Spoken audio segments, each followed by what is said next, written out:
Halo, selamat malam semua. Eee, Maaf ini, kalau suara saya, apa, putus-putus karena ini saya baru di luar, baru ada acara.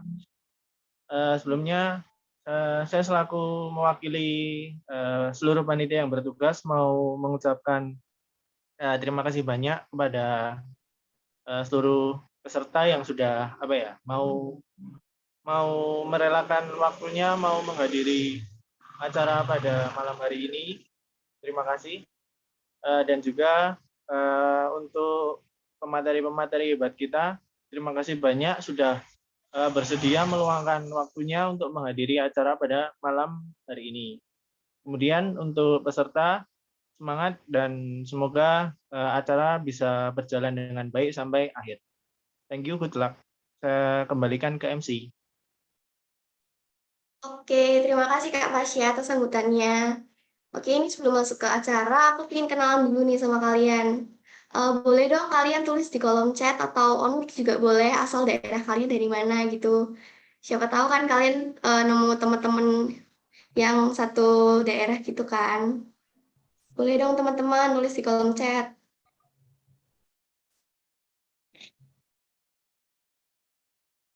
Dari Bandung, dari Medan, Semarang, Surabaya, Jakarta, Batam, Makassar, Bojonegoro, Sulawesi Barat, Jakarta, Manado, Medan, Bandung. Wah, gila sih. Ramai banget ya. Dari Tuban, Gorontalo. Gila. Ramai banget ya ini ya. Aku mau tunjuk salah satu dari kalian. Beberapa aja deh, beberapa dari kalian ya. Buat ini, kenalan. Bisa sebutin nama, terus asal kota, terus sudah kuliah atau masih SMA. Kalau masih SMA, boleh nih sebut jurusan impian dan juga kampus impian. Aku mau tunjuk siapa ya? Tasya Amanda mungkin boleh nih. Tasya Amanda. Iya, Kak.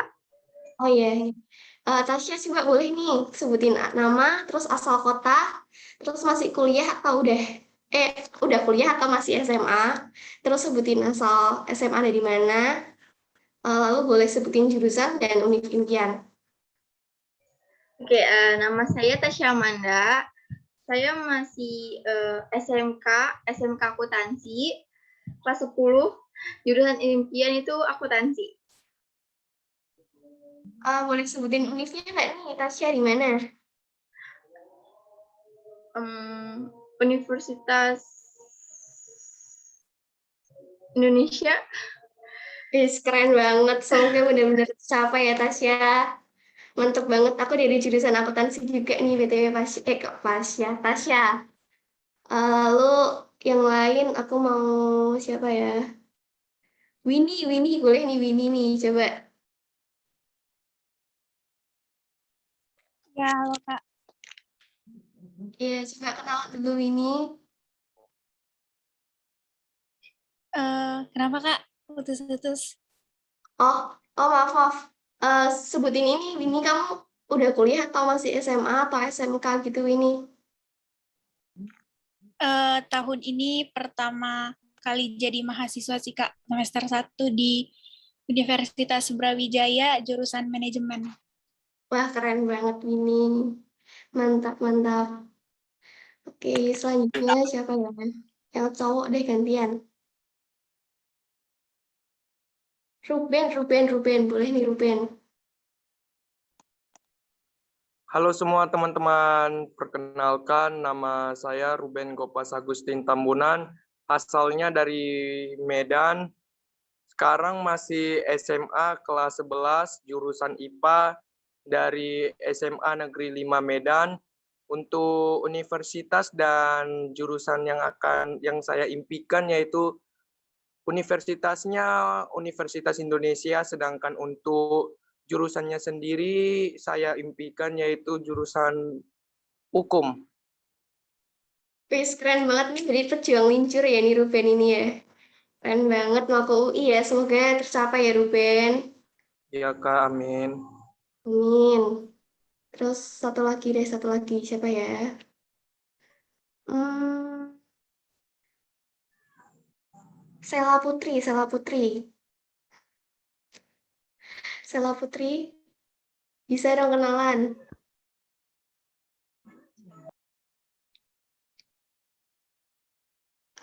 Di masih di mute. Nggak apa-apa. Maaf Pak, izin Iya, nggak apa-apa, nggak apa-apa. memperkenalkan diri. Nama saya Sela Putri dari Universitas Nusa Putra jurusan Manajemen. Oh, udah berarti tahun pertama jadi mahasiswa ya? Iya. Oke, keren banget. Oke, teman-teman, biar nggak kemalaman juga, ini kita langsung masuk yang sesi yang pertama aja ya, teman-teman. Bersama Kak Tabet nanti, dan untuk sesi tanya jawabnya akan dipandu oleh moderator. Silakan moderator. Baik, terima kasih MC. Sebelumnya, selamat malam semua. Assalamualaikum warahmatullahi wabarakatuh. Shalom, salam sejahtera bagi kita semua. Sebelumnya aku mau minta maaf dulu ya, karena aku berhalangan untuk menggunakan virtual background. Untuk teman-teman peserta yang tidak ada kendala jaringan, boleh on-cam terlebih dahulu ya, dan juga jangan lupa menggunakan virtual background yang telah disediakan oleh panitia. Oke, nah tadi ternyata di sini peserta webinarnya ada yang dari anak SMA, dan juga ada dari mahasiswa baru juga ya. Pasti banyak teman-teman di sini yang beranggapan kuliah itu ada yang bilang asik, ada juga yang bilang menyeramkan. Nah, pada malam hari ini kita sudah kedatangan dua pembicara hebat. Yang pertama ada Kak Tabet Tolib. Halo Kak Tabet. Oke, ya yang kedua Halo, ada Kak Kristiana. Oke, gimana kabarnya Kak? Sehat Kak? Alhamdulillah sehat. Oke. Pemateri kedua ada Kak Yoga Haryo. Halo Kak Yoga, apakah sudah di tempat? Ya, halo, ada. Ya, bagaimana Kak Yoga kabarnya? Baik Kak? Puji Tuhan, baik. Oke. Tanpa berlama-lama lagi ya teman-teman, kita akan masuk pada sesi pertama, yaitu sesi pertama akan diisi oleh Kak Tabet Tolib. Jadi Kak Tabet ini adalah mahasiswa berprestasi Universitas Jember tahun 2021. Nah, berbicara soal prestasi nih, Kak Tabet punya banyak banget prestasi. Yang pertama ada juara 1 lomba kompetisi siswa bidang lomba Post Harvest Teknologi pada tahun 2018, dan juga juara 3 kompetisi futsal Jawa Timur pada event Jatim 7 Competition. Kemudian juga ada juara 1 lomba kompetisi siswa bidang lomba Post Harvest Teknologi tahun 2019, dan masih banyak lainnya prestasi-prestasi yang dimiliki oleh Kak Tabet. Pasti teman-teman bertanya nih, gimana sih bisa menjadi mahasiswa berprestasi? Nah, untuk menemukan jawabannya langsung aja Kak Tabet Tolib. Halo Kak Tabet. Halo, ya. Ya, pada Kak Tabet untuk waktu dan layar dipersilakan. Oke, terima kasih Kak Kristiana atas waktu yang telah diberikan ya. Jadi sebelumnya minta tolong untuk panitia untuk dijadikan CO host ya, biar bisa share screen materi.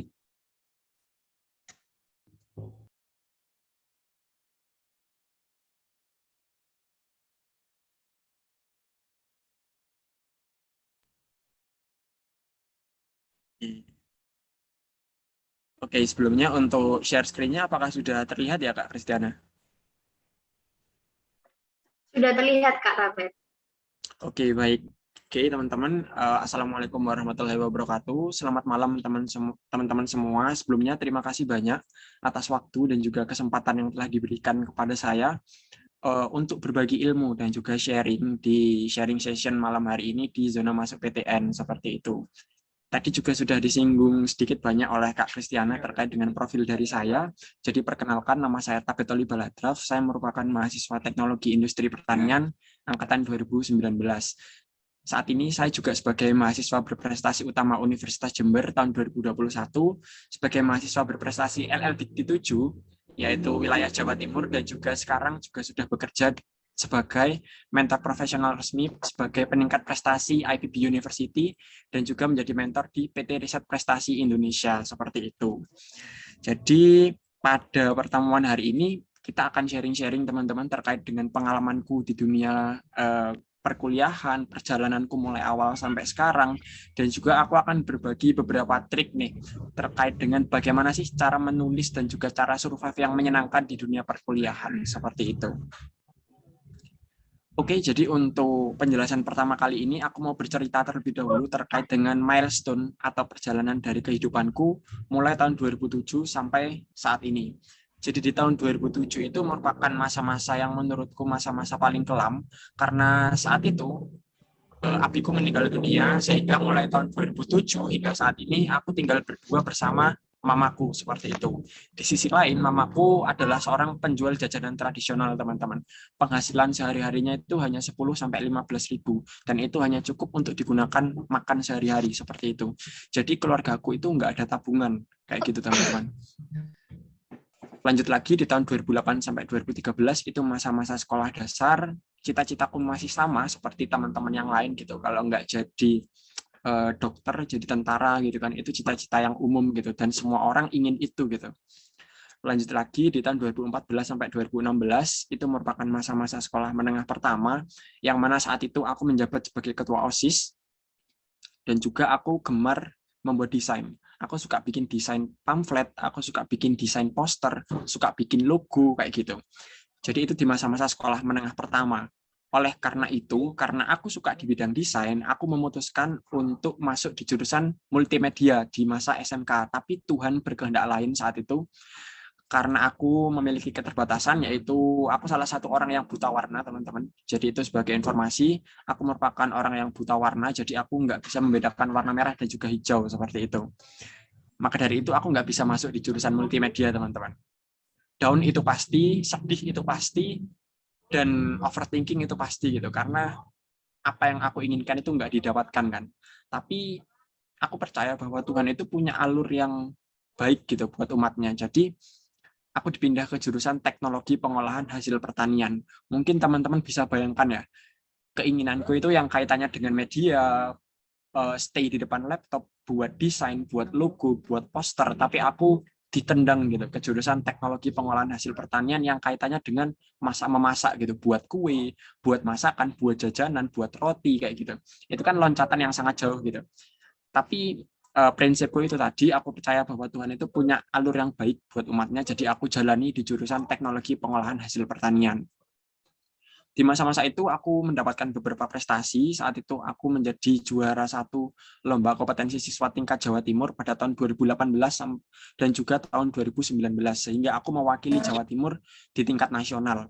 Saat itu aku juga sempat diundang oleh Gubernur Jawa Timur, Bu Hovifah Indah Parawansa, untuk makan malam dan juga upacara Hari Pendidikan, seperti itu. Lanjut lagi, selayaknya anak SMK ya teman-teman, mungkin berpikiran bahwa SMK itu siap kerja gitu. Stigma seperti itu menurutku perlu dipatahkan untuk saat ini, karena aku merasa bahwa ilmu yang aku miliki saat itu masih kurang, teman-teman. Kayak gitu, sulit untuk bersaing di dunia kerja. Jadi aku memutuskan untuk lanjut lagi gitu ke jenjang yang lebih tinggi, yaitu dunia perkuliahan.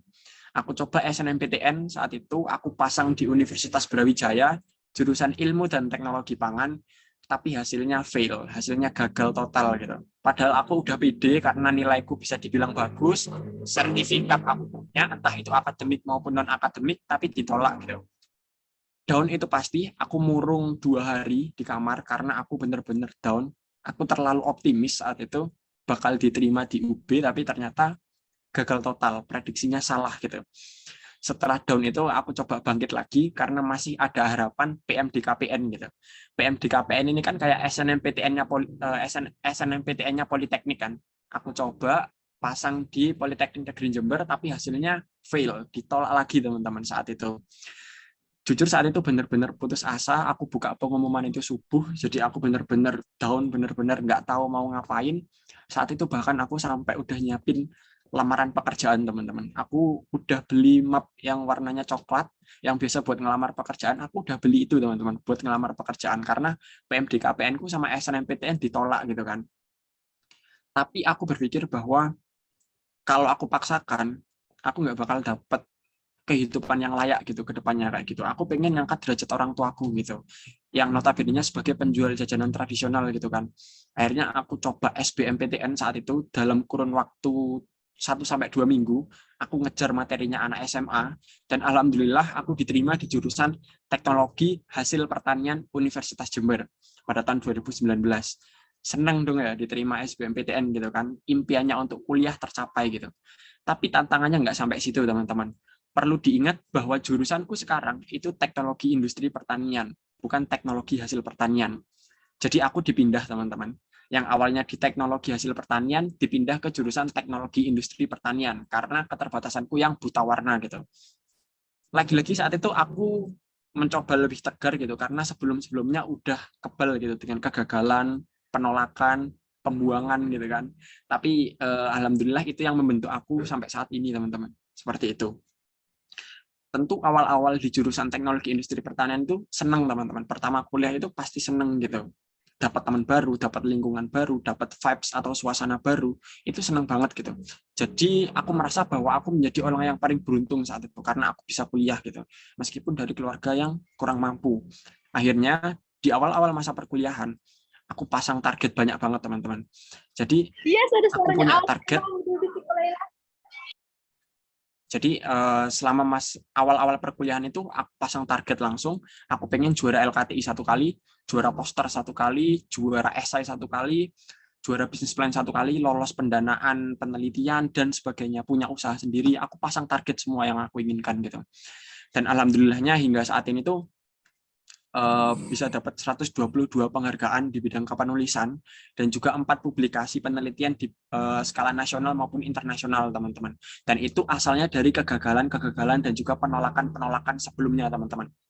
Apakah Kak Tabet itu langsung ikut lomba langsung menang gitu Kak? Enggak teman-teman. Jadi aku banyak banget kegagalan. Ini salah satu buktinya bahwa aku banyak banget kegagalan gitu teman-teman. Jadi pertama kali aku terjun ke dunia kepenulisan, aku itu kalahnya itu porsinya banyak banget gitu. Bisa dilihat itu semua sertifikatnya itu sertifikat peserta gitu. Nggak ada yang sertifikat juara gitu. Tapi dari situ aku coba lagi, aku evaluasi kesalahanku di mana gitu. Dan akhirnya aku nemuin suatu habit yang aku suka yaitu kepenulisan. Seperti itu. Dan akhirnya bisa mendapatkan itu tadi 122 penghargaan di bidang kepenulisan atau kepenelitian dan juga 4 publikasi nasional maupun internasional. Tentu gitu, ketika kalian ditanya apakah kalian mau gitu mendapatkan semua itu, mendapatkan penghargaan, mendapatkan pengakuan gitu, mendapatkan sertifikat dan lain-lain. Tentu semua orang pasti mau teman-teman kalau ditanya seperti itu. Tapi kalau sekedar mau, lawan kalian itu banyak gitu. Semua orang pasti mau gitu teman-teman. Yang menjadi PR, yang menjadi tugas adalah mengambil langkah pertama agar mimpi kalian itu bukan hanya wacana gitu. Kalau kalian punya mimpi PTN, kejar itu gitu. Belajar SBMPTN, jangan hanya menjagakan SNMPTN karena kita nggak tahu gitu sistem SNMPTN itu seperti apa gitu ya, meskipun ada beberapa orang-orang yang bisa memprediksi kayak gitu, tapi kita nggak bisa terlalu bergantung ke situ teman-teman. Kalau kamu mau lolos PTN yang kamu impikan, semisal UI atau beberapa PTN yang lain besar di Indonesia, ya kalian harus kejar itu gitu. Ngejarnya gimana Kak? Ambil langkah pertama kalian, ambil buku kalian, belajar gitu. Ya itu adalah kuncinya gitu. Dan ini bisa jadi patokan kalian juga, setiap orang itu punya jatah gagalnya masing-masing teman-teman. Tinggal bagaimana caranya kita untuk menghabiskan jatah gagal kita, agar sukses itu segera datang gitu teman-teman. Jadi kalau semisal gagal SNMPTN, oke, sedihnya 1-2 hari aja, setelah itu coba bangkit lagi. Ditolak PMDKPN, nggak apa-apa, ditolak itu wajar gitu. Yang penting jangan terlalu lama. 1-2 hari itu masih oke lah gitu. Kalian murung itu nggak apa-apa. Kesedihan itu perlu diungkapkan, tapi jangan terlalu lama gitu. Kalian perlu ambil langkah nyatanya kalian gitu. Kejar SBMPTN gitu. Kalau semisal mau mandiri ya kejar mandiri kalian gitu. Seperti itu teman-teman. Jadi nggak perlu takut gagal gitu. Karena aku yakin bahwa setiap orang itu pasti punya jatah gagalnya masing-masing gitu. Contoh dari aku sendiri, aku banyak banget kegagalan, banyak banget penolakan gitu, banyak banget kekalahan juga tadi. Tapi setelah aku mengalami semua itu, akhirnya aku bisa dapat 122 penghargaan itu tadi. Ya karena jatah gagalku sudah habis. Seperti itu teman-teman gambarannya. Jadi semoga teman-teman bisa mendapatkan gambaran secara singkat terkait dengan hal itu. Dan ini yang perlu ditanamkan di pikiran teman-teman semua gitu. Untuk yang sudah kuliah, tidak semua orang seberuntung kamu gitu, bisa mengenyam bangku pendidikan tinggi. Begitupun untuk teman-teman yang masih SMA. Tidak semua orang seberuntung kamu bisa mengenyam bangku pendidikan gitu. Karena jujur di luaran sana itu banyak banget yang pengen di posisi kalian saat ini. Pengen banget yang masuk, yang bisa belajar di tingkat SMA, apalagi pengen banget bisa kuliah gitu kan. Itu banyak banget yang pengen di posisi seperti itu gitu. Lantas apakah kamu mau gitu sia-siakan waktu ini gitu? Karena masa kalian sebagai siswa, masa kalian sebagai mahasiswa itu semakin hari itu semakin habis teman-teman. Jadi selagi kalian masih menjadi mahasiswa ataupun siswa, manfaatkan semaksimal mungkin apapun potensi kalian yang miliki gitu. Banyak banget nanti bidang-bidang yang bisa kalian sasar gitu. Nanti akan aku tunjukkan. Nah, di sini aku akan singgung sedikit nih buat teman-teman yang masih SMA ataupun yang baru masuk di perkuliahan seperti itu. Mungkin ada beberapa istilah yang asing gitu. Kayak lihat anak kuliah itu kayak ribet gitu. Banyak istilah-istilah asing gitu. Jadi aku singgung sedikit, ada yang namanya SKS gitu. SKS ini satuan kredit semester kayak gitu. Jadi biasanya ketika kita mau menempuh satu semester, itu ada batas SKS-nya, teman-teman. Biasanya batas SKS-nya 24 SKS, kayak gitu. Jadi ada batasannya SKS itu. Kalau terlalu banyak SKS, itu kalian bisa kecapean gitu. Kalian nggak bakal mampu. Jadi setiap universitas ada SKS-nya masing-masing. Semisal, satu mata kuliah itu biasanya ada yang 4 SKS, 3 SKS, 2 SKS, dan itu mempengaruhi jam pelajaran kalian, seperti itu. Semakin banyak SKS, semakin banyak juga kalian belajar dengan mata kuliah tersebut, seperti itu. Itu untuk SKS. Lalu untuk KRS, di situ ada kartu rencana studi. Jadi ketika kalian mau mulai semester baru, itu selalu ada yang namanya masa-masa KRS gitu. Jadi kalian melakukan listing atau melakukan pendataan terhadap mata kuliah yang mau kalian ambil itu apa aja sih gitu. Jadi itu yang namanya KRS gitu. Nah, KRS ini disesuaikan dengan SKS tadi, kayak gitu. Lalu ada yang namanya IP di situ. IP itu adalah indeks prestasi. Indeks prestasi ini adalah istilahnya nilai raport kalian dalam satu semester, kayak gitu. Sedangkan IPK adalah indeks prestasi kumulatif gitu. Jadi gabungan antara beberapa semester-semester sebelumnya. Semisal nih, aku sekarang ada di semester 5, teman-teman. Jadi IP semester 5-ku itu 4. Sedangkan IPK-ku itu adalah 3,98. Nah, IPK ini adalah gabungan nilaiku dari semester 1, semester 2, semester 3, dan juga semester 4 serta semester 5. Seperti itu. Jadi gambarannya seperti itu, teman-teman. Jadi jangan takut gitu ketika ada istilah-istilah asing dan juga jangan bingung seperti itu. Oke, aku lanjut lagi. Nah, oke, di sini ada penjelasan sedikit terkait dengan menggali kepribadian kalian. Jadi sebenarnya itu ada 2 tipe orang, teman-teman. Secara umum ya, yang dikenal secara umum ada 2 tipe orang, yaitu tipe orang yang generalis, ada juga tipe orang yang spesialis. Di sini aku jelaskan sedikit. Generalis adalah tipe orang yang tidak ahli di satu bidang, tapi mengetahui banyak bidang, seperti itu. Semisal nih, aku orangnya generalis gitu. Aku itu suka pertanian, aku suka ekonomi, aku suka pendidikan, aku suka sosiologi, aku suka akuntansi gitu. Aku cuman suka, jadi aku cuman tahu. Nah, itu tipe-tipe orang yang generalis, jadi nggak fokus di satu bidang. Bedanya dengan spesialis, spesialis ini adalah orang yang fokus di satu bidang, tapi nggak mau mengetahui bidang-bidang yang lain. Itu yang namanya spesialis. Contoh, aku adalah orang teknologi pertanian. Jadi aku fokus di bidang teknologi pertanian. Aku nggak mau tahu ekonomi, aku nggak mau tahu akuntansi, aku nggak mau tahu hukum, aku nggak mau tahu terkait dengan sosiologi, seperti itu. Itu tipe-tipe orang yang spesialis seperti itu. Di sini aku mau tanya ke teman-teman, mungkin ada yang berani mengutarakan pendapat, silahkan kita diskusi santai aja. Kalian lebih memilih jadi orang yang generalis atau jadi orang yang spesialis? Silakan. Siapapun, nggak usah takut ya teman-teman. Santai.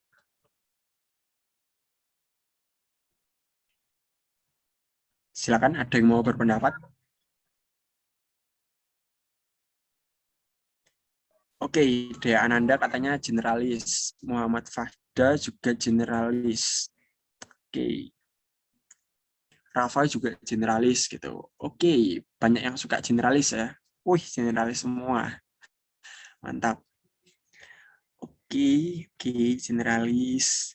Wih, nggak ada spesialis nih. Oke, aku bakal tunjuk satu orang aja ya buat mengutarakan pendapatnya gitu. Oke, itu ada Delviana. Kalau gabungan bisa nggak sih Kak? Tergantung gitu. Oke. Terus dari Fada juga, karena kalau kita di spesialis, di saat kita terjatuh, kita tidak punya opsi lain untuk take over. Oke, alasan yang masuk akal dan juga bagus banget menurutku. Oke, aku mau satu dari teman-teman buat mengutarakan pendapat. Mungkin aku tunjuk random aja ya. Mungkin Auliani Serina, silakan. Kenapa kok milih generalis gitu? Kok nggak spesialis? Itu mau Silakan Auliani Serina. Nggak usah takut salah ya. Nggak ada yang salah di sini. Kita diskusi santai aja.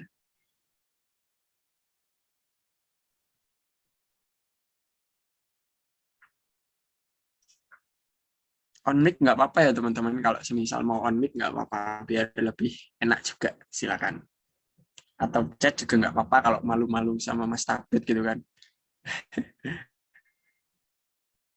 Silakan Auliani Serina. Oke. Oke, Ratih juga generalis. Oke deh, Ratih aja kalau gitu. Oke, Ratih, kenapa kok milih generalis? Kok nggak spesialis gitu? Enak kan spesialis fokus di satu bidang gitu.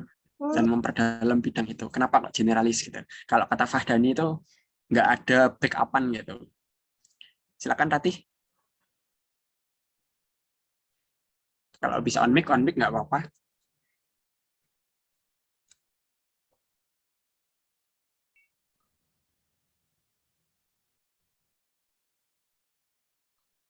Ayo, nggak usah takut-takut teman-teman.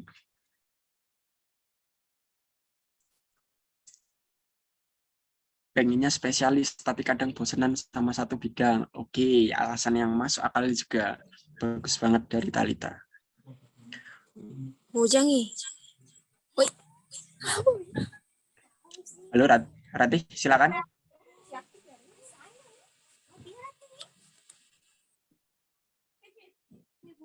Silakan Ratih.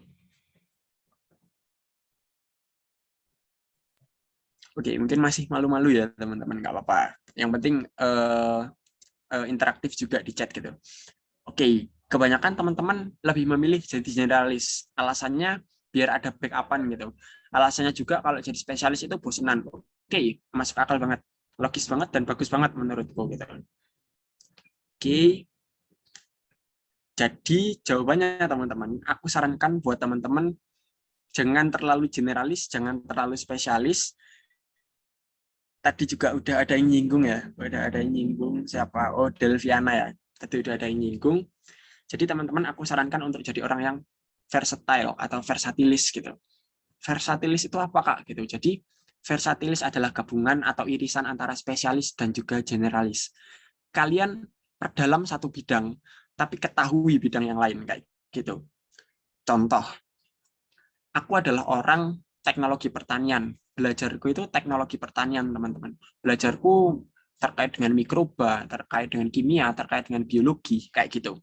Tapi aku juga tahu bidang-bidang yang lain seperti ekonomi, seperti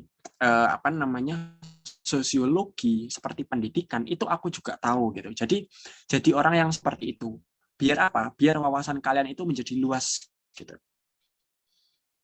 Biar tahu banyak hal juga teman-teman, tapi tetap ahli di satu bidang gitu. Jadi seperti itu. Oke, ini juga ada tanggapan dari Rusmiati ya.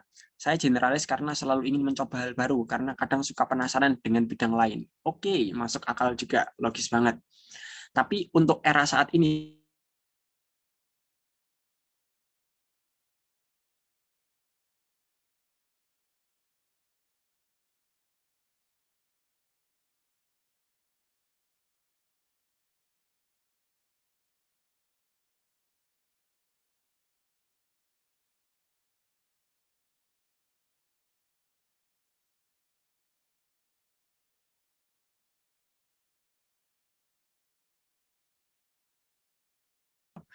jadi mahasiswa berprestasi ini adalah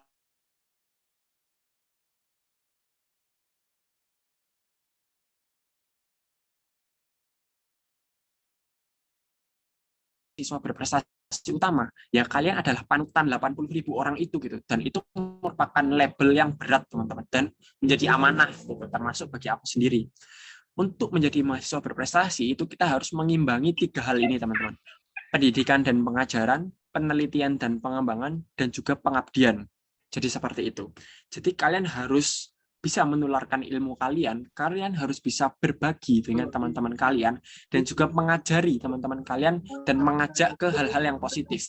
Itu poin yang pertama, pendidikan dan juga pengajaran. Lalu poin yang kedua, penelitian dan pengembangan. Kalian harus terus berinovasi, memberikan solusi terhadap permasalahan yang ada di lingkungan sekitar kalian, kayak gitu. Itu label mahasiswa berprestasi. Lalu yang terakhir yaitu pengabdian. Kalian harus bisa menebar kebermanfaatan terhadap sekitar gitu. Semisal nih, kalau di sini teman-teman ada yang buat karya tulis ilmiah ya, kalian buat alat gitu. Kalian harus menciptakan suatu inovasi yang memberikan manfaat terhadap sekitar kalian gitu. Jangan hanya manfaatnya untuk kalian sendiri gitu. Karena itu tidak termasuk ke dalam poin pengabdian kayak gitu. Jadi kalian harus bisa memiliki poin pengabdian itu tadi. Seperti itu teman-teman. Oke, aku lanjut lagi. Nah, di sini akan aku kupas sedikit ya terkait dengan bidang-bidang apa aja sih yang bisa kita sasar gitu ketika kita mau menjadi mahasiswa yang prestatif gitu. Yang pertama yaitu di perkuliahan itu banyak banget teman-teman bidangnya. Yang pertama yaitu ada kegiatan kepemudaan atau kerelawanan. Kalian bisa join volunteer digital marketing, kalian bisa join volunteer lingkungan, volunteer pendidikan, dan juga volunteer kesehatan kayak gitu. Temanku, gara-gara volunteer atau pengabdian, dia itu bisa ke Lombok. Dia itu bisa ke Jogja dan itu nggak bayar sama sekali. Dia bisa ke Bali, dia bisa ke NTT, ke NTB, ke Papua bahkan. Itu nggak bayar sama sekali teman-teman, seperti itu. Jadi itu merupakan salah satu benefit yang bisa kita dapatkan seperti itu. Lalu kegiatan yang kedua yaitu organisasi. Kalian bisa join organisasi dan banyak banget organisasi di lingkungan kampus kayak BEM yang nanti akan dikupas banyak oleh Mas Yoga ya. Lalu ada Senat Mahasiswa, ada UKM, ada organisasi sosial juga, dan masih banyak lagi organisasi yang bisa mengupgrade diri kalian. Lalu ada yang ketiga itu hasil karya. Jadi di masa perkuliahan itu kalian bisa menciptakan suatu karya gitu. Suatu alat atau suatu aplikasi atau suatu inovasi kayak gitu. Itu bisa banget di dunia perkuliahan karena benar-benar didukung teman-teman. Lalu ada juga kegiatan yang selanjutnya yaitu rekognisi. Kegiatan rekognisi ini adalah di dunia perkuliahan itu kalian bisa mendapatkan pengalaman sebagai pelatih, sebagai juri, sebagai wasit, sebagai pembicara seperti saya sekarang, sebagai presenter, sebagai pemakalah, MC, dan juga moderator seperti Kak Kristina, seperti itu. Jadi banyak banget teman-teman kegiatan yang bisa kalian sasar gitu di dunia perkuliahan. Ada juga kewirausahaan, kalian bisa menciptakan usaha sendiri, atau kalian ikut kompetisi mahasiswa. Jadi aku kasih bocoran sedikit, kompetisi di bidang mahasiswa itu pendanaannya besar teman-teman. Aku kemarin ikut kompetisi di bidang mahasiswa, kita nyebutnya PKM, itu 2 penelitianku, itu dapat pendanaan 10 juta semua, jadi total 20 juta. Nah, itu bisa kita dapatkan di dunia perkuliahan, teman-teman. Lalu yang selanjutnya yaitu kegiatan penambang penghargaan, kalian bisa ikut konferensi ini diskusi dengan expert di bidangnya, kalian bisa ikut submit, expo, atau pameran karya, kayak gitu. Dan yang terakhir, kalian bisa ikut kegiatan penambang prestasi, isinya itu lomba, contoh kayak esai, KTI, debat, bisnis plan, dan lain-lain. Masih banyak lagi gitu. Jadi nanti kalian bisa explore semua itu, teman-teman. Kayak gitu. Oke, aku lanjut lagi. Nah, mungkin teman-teman bertanya gitu, bagaimana sih cara Kak Tabet itu untuk membagi skala prioritas gitu, mulai dari akademik, organisasi, dan juga berkarya, kok bisa dapat 122 penghargaan gitu. Yang pertama tentu yang paling ditekankan atau diprioritaskan adalah akademik gitu. Ketika kalian di dunia perkuliahan, IP bagus itu tanggung jawab teman-teman. Kalian sebagai mahasiswa tanggung jawabnya itu ya IP bagus gitu, itu harus gitu. Yang kedua yaitu organisasi. Kenapa aku tempatkan di nomor 2? Karena organisasi ini punya dampak penting ke kita. Lingkungan yang mendukung itu bisa bikin kita lebih berkembang, teman-teman. Kayak gitu. Entah itu dari segi leadership atau dari segi manapun yang kalian suka, seperti itu. Yang penting cari organisasi yang sesuai dengan keinginan kalian, seperti itu. Yang bisa membuat diri kalian berkembang. Kalau kalian suka penelitian, ya udah gabung UKM ke penelitian atau keilmiahan. Kalau kalian suka leadership, kalian bisa gabung BEM gitu. Nanti akan dikupas banyak oleh Mas Yoga gitu. Lalu yang selanjutnya yaitu berkarya. Berkarya ini kalian bisa menciptakan suatu alat, inovasi, atau aplikasi tapi diniatkan untuk menebar kebermanfaatan, seperti itu. Karena ketika kita diniatkan untuk menebar kebermanfaatan, rezeki itu pasti ngikutin, teman-teman. Kayak gitu.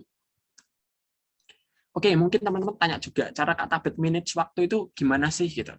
Banyak banget caranya. Kalau aku biasanya, dulu itu aku pakai cara manual, yang mana aku pakai Eisenhower Decision Matrix. Gitu. Jadi aku dulu pakai Eisenhower Decision Matrix, jadi ada 4 kolom do, decide, delegate, dan juga delete. Kolom do adalah kolom yang harus kita lakukan hari ini juga. Dan maksimal 3, jangan lebih dari 3. Itu kolom do. Kolom decide adalah kolom yang dilakukan ketika kolom do sudah selesai. Kolom delegate ini adalah kolom yang bisa diwakilkan. Dan nggak terlalu penting, buang-buang waktu. Semisal nih, kalian itu ada panggilan rapat nih, tapi kalian itu hanya sebagai peserta gitu. Sedangkan di sisi lain, kalian ada kolom do yang belum dikerjakan, ya udah kerjakan dulu kolom do-nya, rapat kalian itu bisa didelegasikan seperti itu. Yang penting izin kan kayak gitu. Yang terakhir adalah kolom delete, adalah kolom yang tidak perlu dilakukan gitu dan buang-buang waktu kalian. Itu nggak perlu dilakukan. Jadi aku buat 4 kolom seperti ini dulu, aku secara manual. Tapi sekarang aku pakai aplikasi namanya itu Notion, teman-teman. Notion, ini Notion, logonya N itu, ini Notion, yang ini Google Calendar, bisa juga kalian pakai itu. Jadi sedikit aku tunjukkan juga ya terkait dengan Notion biar teman-teman ada gambaran, biar teman-teman lebih enak gitu kalau semisal mau manage kegiatannya seperti itu. Oke, aku share screen ulang. Jadi seperti ini teman-teman. Ini merupakan Notion-ku. Jadi ada kolom to do, ini kolom yang akan aku lakukan. Jadi aku tulis kegiatanku apa dan aku kasih tanggal. Ada juga kolom doing, ini adalah kolom yang sedang aku lakukan. Contohnya aku jadi pemateri di zona masuk PTN gitu kan. Pada tanggal 23 Oktober jam 7 sampai jam 8 gitu. Jadi aku tulis di sini gitu karena sedang aku lakukan sekarang. Kolom down ini adalah kolom yang sudah gitu, yang sudah selesai aku lakukan. Tadi siang aku jadi pemateri, tadi siang aku juga jadi presenter di lomba esai, dan juga jadi presenter juga di lomba esai satunya kayak gitu. Jadi dengan kita menggunakan Notion ini, kegiatan kalian itu lebih termanage teman-teman, lebih lebih terorganisir lah seperti itu. Jadi contohnya seperti itu. Linknya aku tulis di kolom chat biar teman-teman bisa langsung lihat juga nanti. Notion.so ya, itu nanti kalian bisa buka juga. Sekarang aku lanjut lagi untuk materiku yang selanjutnya. Oke, sebentar aku coba share screen lagi. Oke, jadi tadi sampai di Notion, sampai di sini. Oke, jadi itu teman-teman. Oke, aku lanjut agak percepat. Nah, jadi ketika kalian malas, triknya apa sih Kak ketika kita malas? Tanamkan di pikiran kalian ini. Satu harimu ditentukan oleh jam berapa kamu bangun pagi. Semakin kamu bangun pagi, kegiatanmu itu akan semakin terorganisir dan kamu semakin semangat untuk menyelesaikan pekerjaan. Jujur ini yang aku rasakan seperti itu. Jadi itu harus ditanamkan. Kalau kalian bangunnya siang, aku pun juga sering gitu bangun siang ya. Dan itu ngefek gitu kegiatanku dan aku semakin malas. Nah, tips kuncinya aku bisa dapatkan dari buku Atomic Habits gitu. Biar kalian bisa berkembang gitu.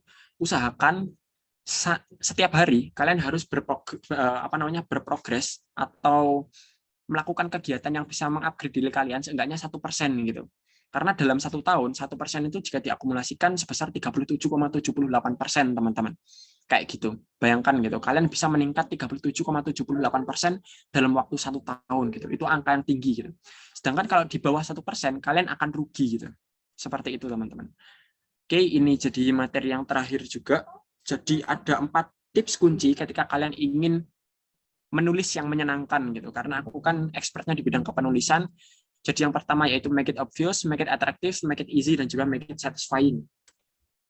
Yang pertama make it obvious. Jadi ketika kalian mau terjun ke dunia kepenulisan, kalian itu harus membuat semua hal yang dilakukan itu terukur dan juga terorganisir gitu. Agar apa? Agar otak kita itu mudah untuk mencerna dan juga lebih berkomitmen dalam melakukan sesuatu hal.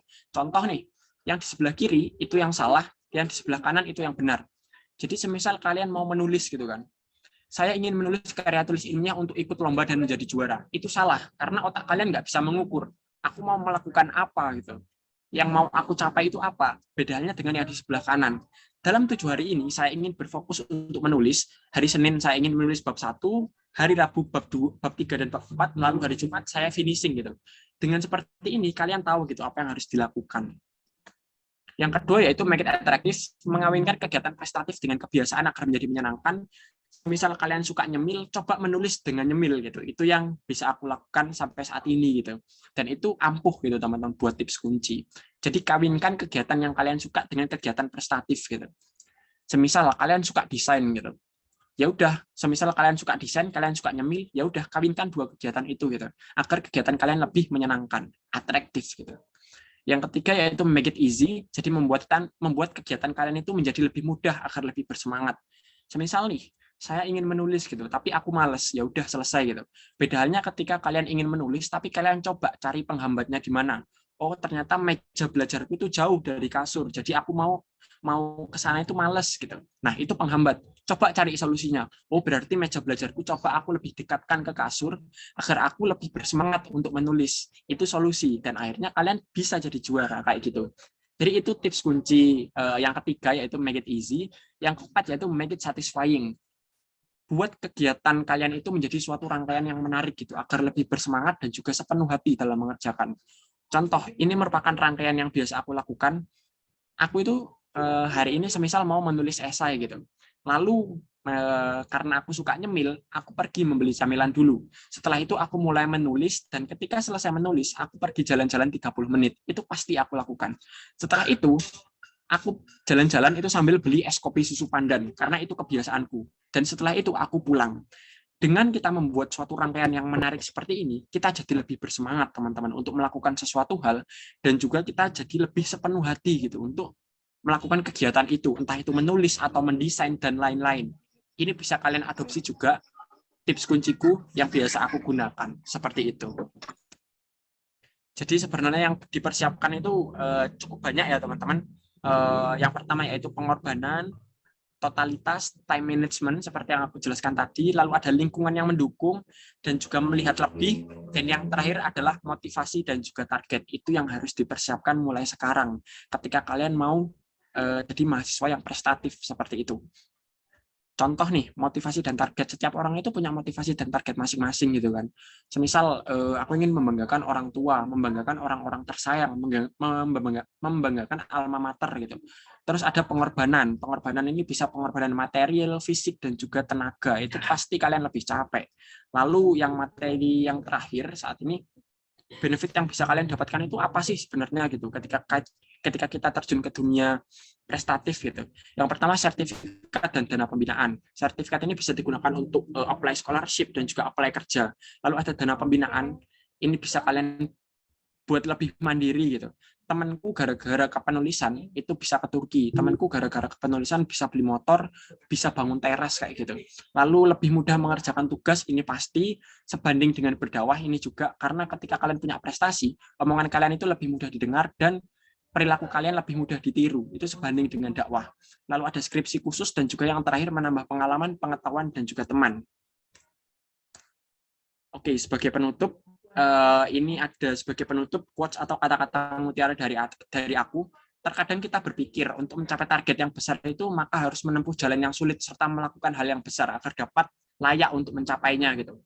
Namun kenapa harus mengambil jalan yang sulit gitu? Karena pencapaian yang besar itu hanya membutuhkan keberanian, berani mengakui bahwa kita harus belajar dengan orang yang lebih berpengalaman dan berani untuk belajar dari setiap kesalahan tanpa merasa malu. Sekian presentasi yang dapat saya sampaikan. Kurang lebihnya mohon maaf. Kalau dari teman-teman ada yang ditanyakan, disimpan dulu nanti di akhir sesi.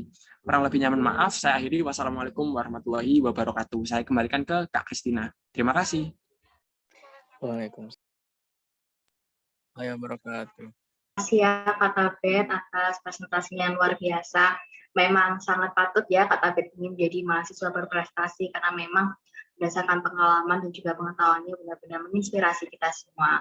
Seperti yang tadi juga sempat disampaikan oleh Kak Tabet ya untuk teman-teman semua, semoga teman-teman bisa termotivasi untuk selalu berubah minimal 1% setiap harinya seperti itu. Nah, setelah mendengarkan pemaparan materi dari Kak Tabet, kita akan lanjut ke pemateri kedua, ada Kak Yoga Haryo Prayogo. Halo Kak Yoga Haryo. Halo, ini apakah suara saya terdengar ya? Karena di jalan juga ini. Iya, sudah terdengar Kak Yoga. Iya. Baik. Kak Yoga Mohon maaf ini ya adalah teman-teman. Iya Kak, baik Kak Yoga ini adalah Presiden BEM FISIP Universitas Airlangga tahun 2021. Jadi buat teman-teman yang belum tahu BEM, BEM itu adalah Badan Eksekutif Mahasiswa. Jadi bisa dibilang sejenis OSIS di SMA, tapi ini OSIS di kuliah kayak gitu. Nah, selain jadi Presiden BEM FISIP Universitas Airlangga, Kak Yoga Haryo ini juga sebagai penerima beasiswa Bank Indonesia tahun 2021. Nah, tadi Kak Tapi juga sudah sempat singgung ya terkait berorganisasi. Nah, Kak Yoga Haryo pada kesempatan kali ini akan membahas bagaimana sih berorganisasi di dunia perkuliahan.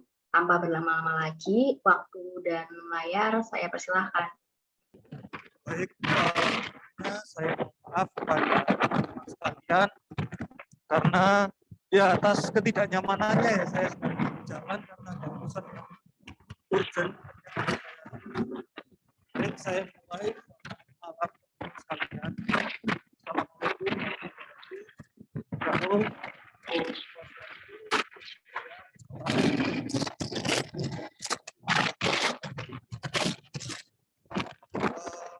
Bisa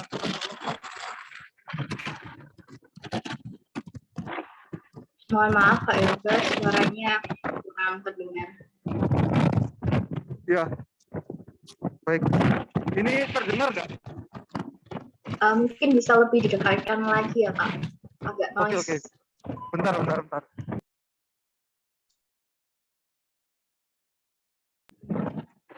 Baik. Apa ini terdengar? Ya, sekarang sudah lebih baik Kak. Iya. Mohon maaf ya untuk teman-teman sekalian. Saya memberikan judul mengenal organisasi di kampus. Mengenal organisasi di kampus ini itu karena ketika kita menjadi mahasiswa baru, kita akan dihadapkan pada banyak sekali pilihan. Mulai dari internship atau magang, lalu ada organisasi, lalu ada perlombaan akademik, lalu ada perlombaan non-akademik, dan banyak sekali lagi pilihan-pilihan yang ada seperti itu. Nah, suaranya kurang jelas ya? Atau udah jelas? Masih kurang jelas? Bentar lagi sampai ya Bu, tapi ini tak coba dulu ya. Kita lanjutkan. Mohon maaf. Jadi pilihan-pilihan tersebut itu juga yang akan mengantarkan teman-teman sekalian dalam berproses di kampus. Karena ketika kita hanya mempelajari perkuliahan itu di dalam kelas saja, akan rasanya kurang. Karena yang jauh lebih mahal dari membayar UKT untuk jadwal-jadwal di kelas adalah teman-teman ini bisa mengeksplorasi diri. Mulai dari mengeksplorasi pengalaman terkait tentang mata kuliah sampai ke hal-hal yang sifatnya itu soft skill. Nah, organisasi ini bisa menjadi salah satu alternatif pilihan buat teman-teman ketika nantinya duduk di bangku perkuliahan. Saya yakin pasti dari 130 orang ini ada yang sudah mengikuti OSIS, atau mungkin yang sudah kuliah juga sudah pernah mendengar soal BEM, lalu organisasi-organisasi lainnya di kampus maupun di sekolah. Saya yakin pasti sudah ada. Nah, yang menjadi suatu perbedaan itu nanti bakal saya jelaskan setelah ini seperti itu. Sebelum saya menjelaskan ke hal tersebut, saya ingin bercerita sedikit terkait pengalaman saya sebagai mahasiswa seperti itu.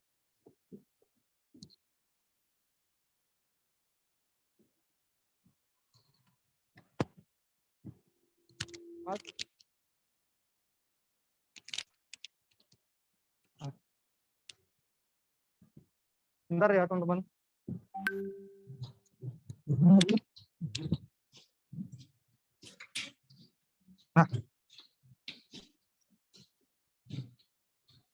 Nah, baik, saya lanjutkan ya teman-teman sekalian. Ini sekarang udah jelas ya?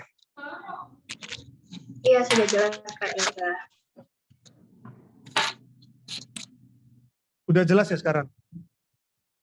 Sudah Kak, sudah jelas. Ya, jadi seperti yang saya bilang tadi terkait tentang pengalaman, organisasi ini bisa menjadi salah satu alternatif untuk teman-teman ini mengeksplorasi diri seperti itu. Di dalam perkuliahan sendiri itu ada beberapa macam organisasi. Di sini saya menyebutkan, ini khususnya di Universitas Airlangga, tapi saya rasa juga sifatnya itu ya sama dengan kampus-kampus yang lainnya. Ada Badan Eksekutif Mahasiswa. Nah, seperti yang tadi dibilang oleh Kak Kristina ya, organisasi Badan Eksekutif Mahasiswa ini mungkin kalau misalnya di SMA itu seperti OSIS.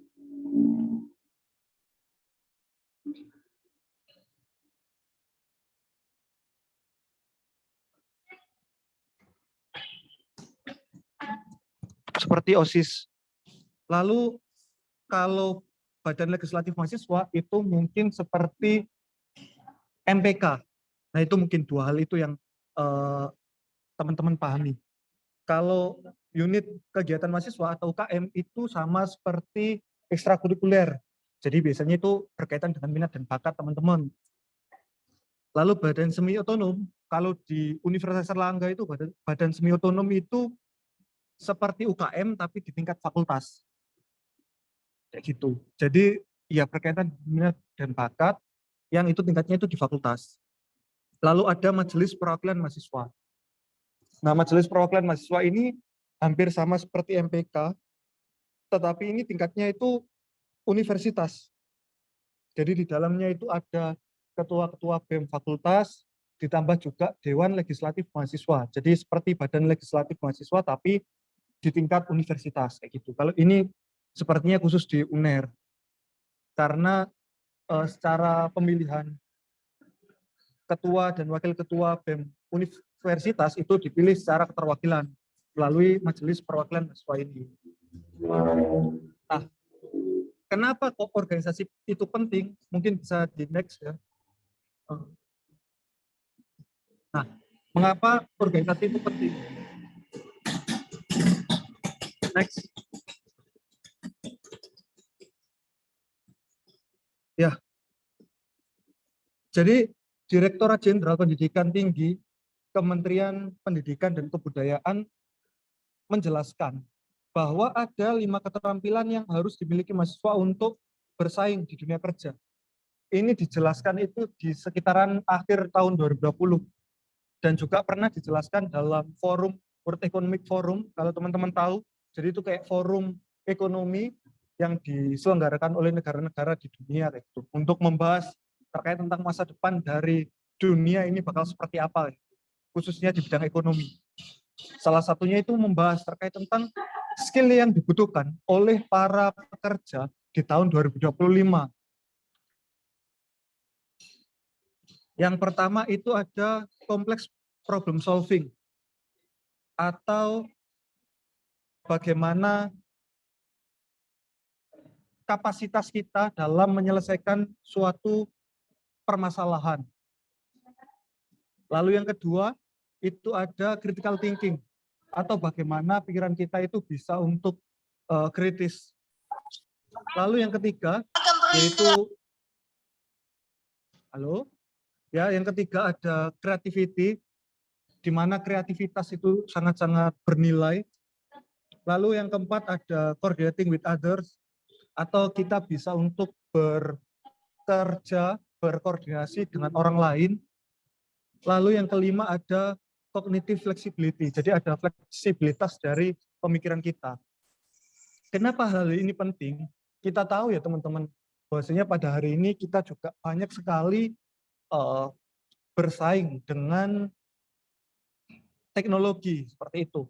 Jadi bahkan dalam ranah-ranah pekerjaan, banyak sekali peran-peran manusia, peran-peran sumber daya manusia ini kalahkan atau mungkin ya semakin dikurangi dan digantikan oleh teknologi karena hal itu juga berkaitan dengan bagaimana pengeluaran dan pemasukan dari suatu perusahaan. Jadi akhirnya dari sana bagaimana untuk kita bisa untuk survive, tentunya kita harus punya kompleks problem solving. Jadi skill-skill terkait tentang bagaimana menyelesaikan masalah itu juga sangat-sangat penting. Lalu yang kedua yaitu tadi critical thinking. Kita tahu bahwasanya di tengah keadaan yang seperti ini yang begitu kompleks, tentu daya kritis itu sangat-sangat dibutuhkan gitu, untuk teman-teman bisa survive dan diterima. Lalu kreativitas.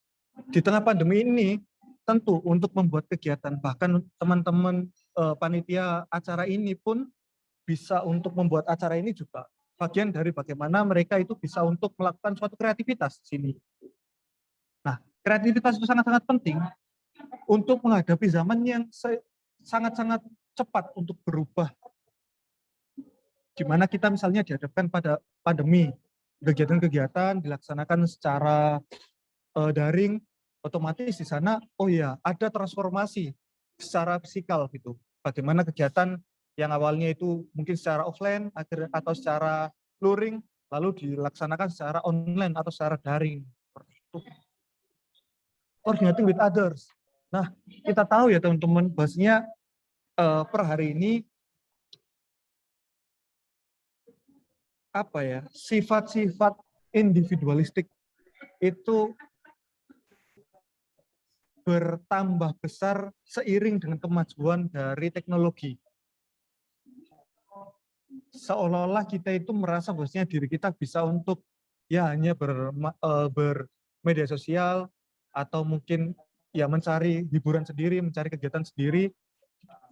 Tapi kita lupa gitu, bagaimana kita juga harus bisa untuk bekerja dengan orang lain kayak gitu.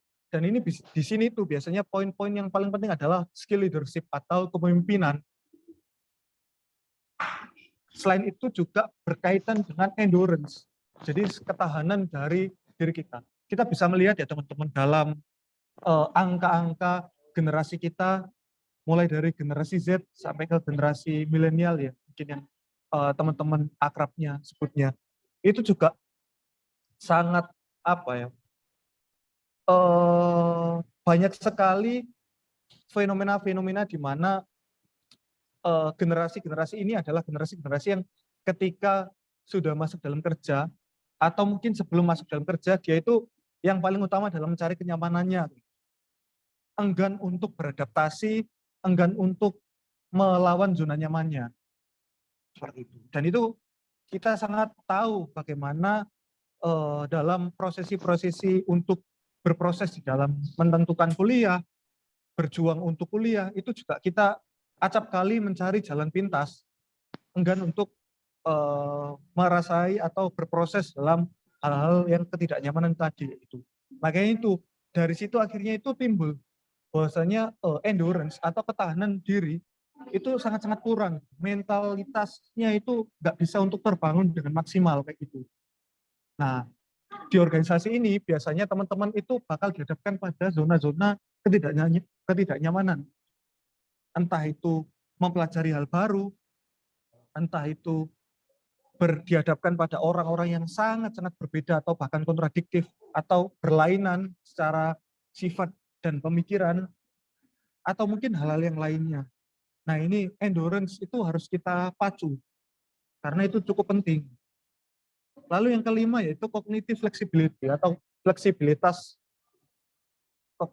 pemikiran, ya fleksibilitas pemikiran. Jadi ya kita tahu ya teman-teman, selain tadi kreativitas itu juga masalah tentang fleksibilitas, di mana ketika kita dihadapkan pada suatu permasalahan A, bisa jadi 1 atau 2 menit kemudian, oh ya ada masalah baru lagi. Misalnya seperti saya sekarang, saya sudah menjanjikan ke teman-teman panitia itu tanggal 19 gitu, tapi ternyata di tengah saya ada urusan lain yang akhirnya ya tadi gitu, ada sempat kendala sebentar. Nah, hal tersebut bagaimana pikiran kita juga bisa untuk cepat-cepat untuk adaptasi, untuk berinovasi dari sana. Makanya itu banyak sekali perusahaan-perusahaan atau mungkin organisasi-organisasi atau mungkin komunitas itu yang nggak bisa survive di tengah pandemi ini.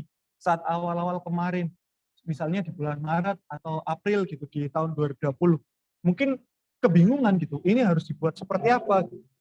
Dan itu juga sempat saya rasakan sewaktu saya dulu menjadi menteri atau pimpinan bagian gitu di dalam BEM pas tahun sebelumnya kayak gitu. Itu juga kebingungan untuk bagaimana, tapi karena tuntutan yang harus saya penuhi, jadi saya cepat-cepat untuk belajar, untuk beradaptasi, untuk memikirkan bagaimana agar semua hal itu juga bisa saya lalui seperti itu. Next.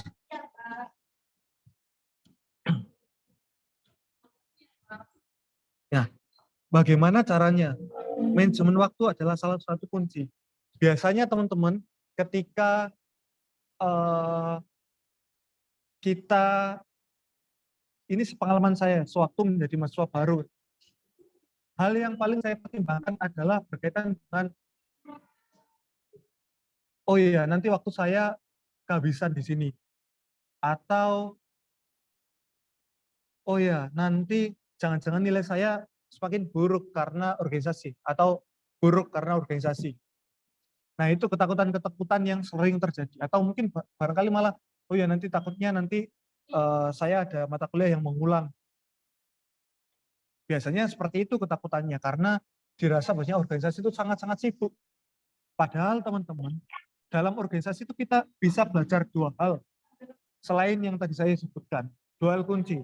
Yang pertama adalah manajemen pribadi. Manajemen pribadi ini berkaitan dengan bagaimana tanggung jawab dan soft skill dan pemikiran-pemikiran yang tadi itu yang saya sebutkan. Lalu yang kedua yaitu manajemen waktu.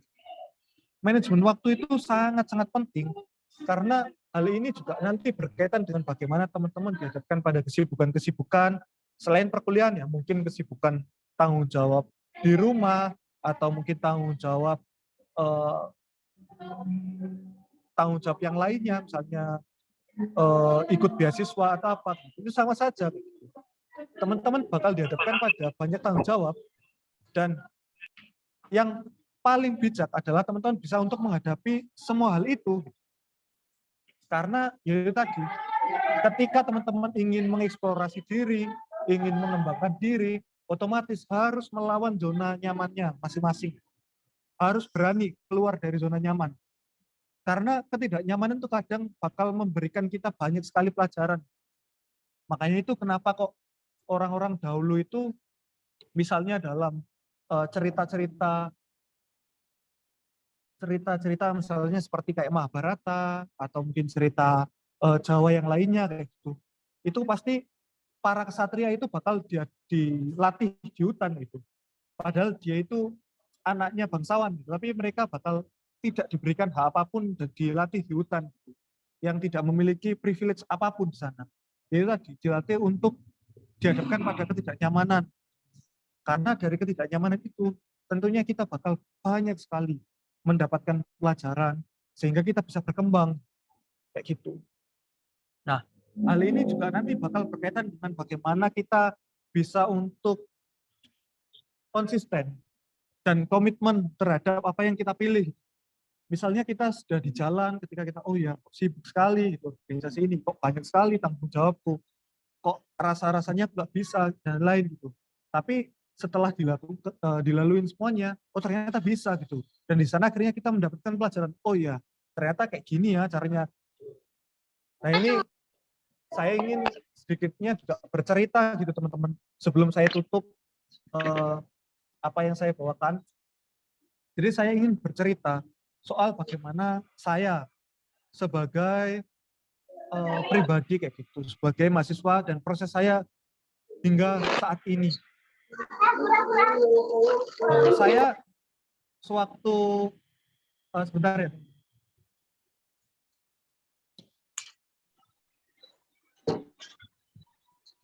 Oke, selamat sore. Ya baik, saya lanjutkan.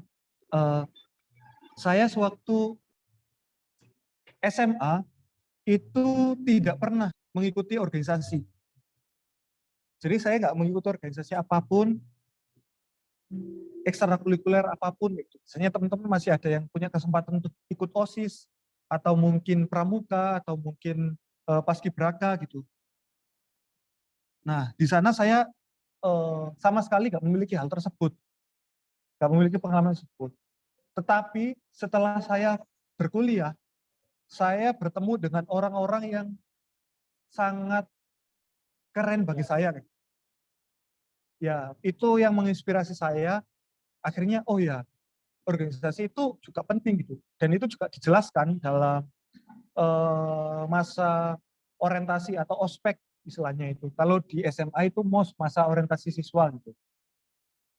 Dijelaskan bagaimana pentingnya organisasi. Dari sana saya mencoba untuk belajar. Awal-awal itu saya ditolak organisasi, ditolak kepanitiaan, ditolak apapun gitu. Pas awal-awal. Tetapi karena saya merasa bahwasanya, oh ya, mungkin perlu untuk saya mencoba kembali.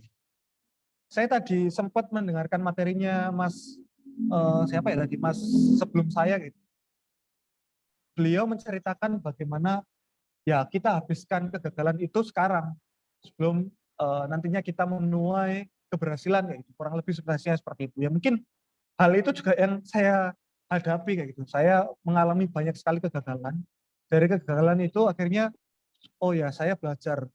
Saya memantaskan diri, mengupgrade diri, dan akhirnya dari sana semua hal yang ingin saya capai ini ternyata ya puji Tuhan bisa untuk saya capai.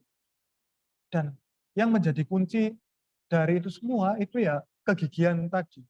Kegigihan dari teman-teman untuk berusaha. Itu juga berkaitan dengan ketika teman-teman ini besok tertolak di SNM atau mungkin bahkan sampai tertolak di SBM, itu jangan sampai selesai di sana. Karena itu bukan akhir dari perjuangan teman-teman. Masih banyak sekali yang harus dilalui. Bahkan ketika teman-teman sudah masuk dalam kampus impiannya, saya yakin bahwasanya di dalam lingkungan tersebut itu teman-teman bakal dihadapkan pada tantangan-tantangan baru lagi. Jadi itu bukan selesai, bukan perjuangan akhir dari teman-teman. Karena proses belajar itu seumur hidup. Nggak selesai ketika, oh ya sudah mencapai ini, sudah selesai. Gitu. Enggak, sampai proses kuliah itu masih panjang lagi. Gitu. Belum dihadapkan pada mata kuliah, tanggung jawab yang lain, yang lebih berat, dan lain-lain. Belum lagi nanti ketika sudah akhir, oh ya skripsian, lalu dituntut, oh ya aku harus kerja di mana, orientasinya sudah berubah lagi. Gitu. Jadi jangan berkecil hati teman-teman. Karena ketika teman-teman gagal ini masih panjang sekali waktunya kayak gitu. Dan ketika saya pun selesai organisasi, setelah saya diterima, atau mungkin sekarang misalnya sudah mencapai titik yang mungkin bagi saya pribadi itu sudah tertinggi, yaitu sebagai pimpinan atau orang nomor 1 di fakultas. Gitu. Itu masih merasa, oh ya ada yang kurang ya ternyata. Masih ada banyak hal yang harus tak benahi gitu. Misalnya dalam profesionalitas, gitu. Oh ya masih banyak sekali profesionalitas yang harus saya benahi. Atau dalam manajemen waktu, dan lain sebagainya. Gitu. Itu masih cukup banyak sekali.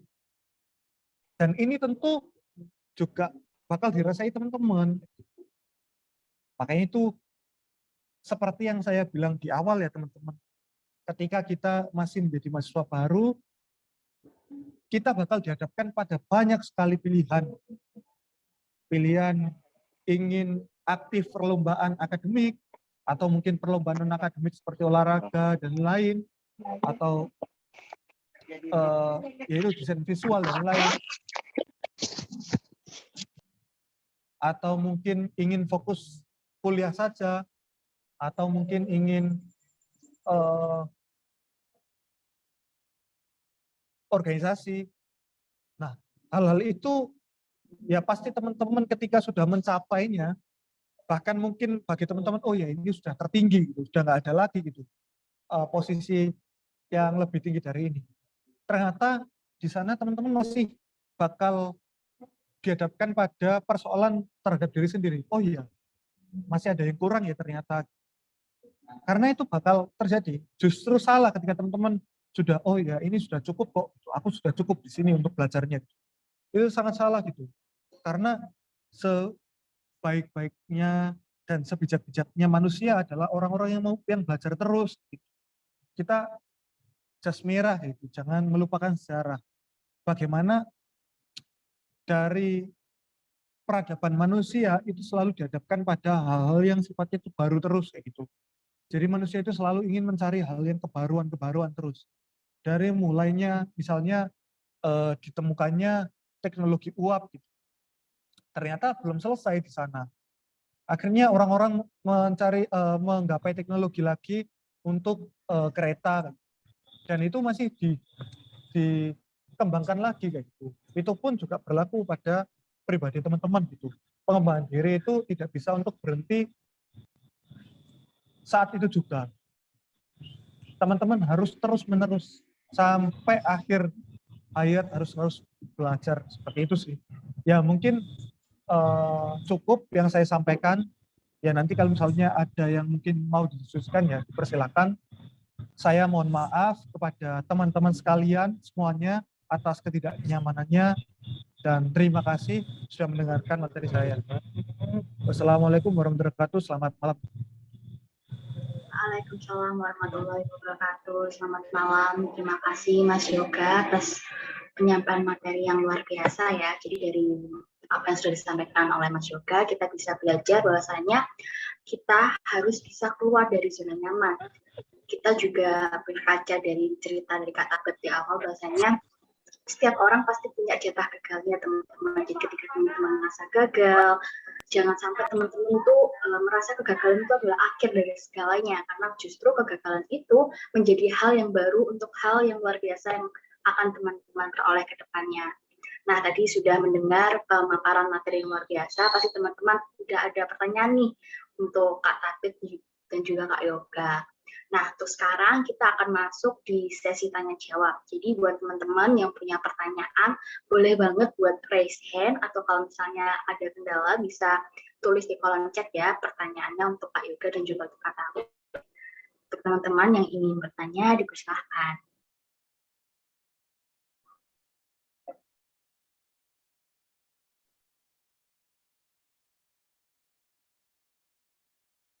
Oke, ini ada pertanyaan dari Bilal Soleh Budin. Mungkin ini pertanyaannya ditujukan kepada Kak Yoga Haryo ya. Tips-tips masuk BEM, Kak. Ya, mungkin dari Kak Yoga bisa menjawab kira-kira apa aja sih tips-tips untuk masuk ke BEM. Silahkan Kak Yoga.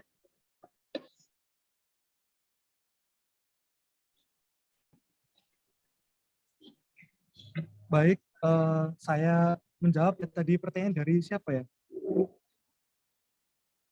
Dari Bilal Solehudin ya?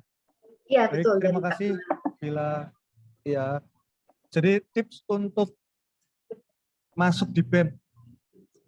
Ya tentunya teman-teman harus memiliki satu kemampuan berorganisasi, kebijaksanaan, minimal hal-hal yang melatar belakangi kemampuan untuk berorganisasi. Misalnya teman-teman ini bisa untuk kreatif, punya kebijaksanaan dalam ya banyak hal, karena biasanya itu open recruitment itu dilaksanakan secara wawancara. Jadi di situ teman-teman harus bisa untuk menjawab pertanyaan-pertanyaan dari wawancara itu dengan baik gitu biasanya. Tapi kalau misalnya teman-teman sudah punya pengalaman, misalnya dulu pernah OSIS, pernah pramuka, atau mungkin ekstrakurikuler yang lainnya, mungkin lebih mudah lagi karena itu sudah sedikit memberikan teman-teman nafas gitu. Oh ya, aku dulu pernah punya pengalaman seperti ini gitu, makanya aku ingin melanjutkan itu di perkuliahan, jadi ada daya jual di sana. Tapi itu tidak serta-merta saklek itu aja gitu, tapi masih banyak lagi gitu. Karena nggak semua anak-anak yang dulu itu OSIS misalnya itu diterima gitu di BEM, karena itu tadi tentu yang paling penting adalah kemantapan pemikiran dari teman-teman, kesiapan mental, kesiapan pemikiran dari teman-teman untuk mengikuti BEM itu tadi. Mungkin seperti itu sih. Terima kasih. Baik, terima kasih Kak Yoga. Ya, itu tadi ada sedikit tips dari Kak Yoga ya. Bahwasanya untuk teman-teman yang mau masuk ke BEM, teman-teman itu harus menyiapkan mental yang paling utama. Nanti ke depannya pasti akan ada proses dinamika yang akan teman-teman lalui. Oke, lanjut ke pertanyaan selanjutnya. Ini ada dari Ruben Kopas. Kak izin bertanya, apakah ada persamaan BEM dengan OSIS? Mungkin tadi juga sempat disinggung ya sama Mas Yoga terkait BEM dengan OSIS ini. Mungkin Kak Yoga ingin memberikan sedikit tambahan.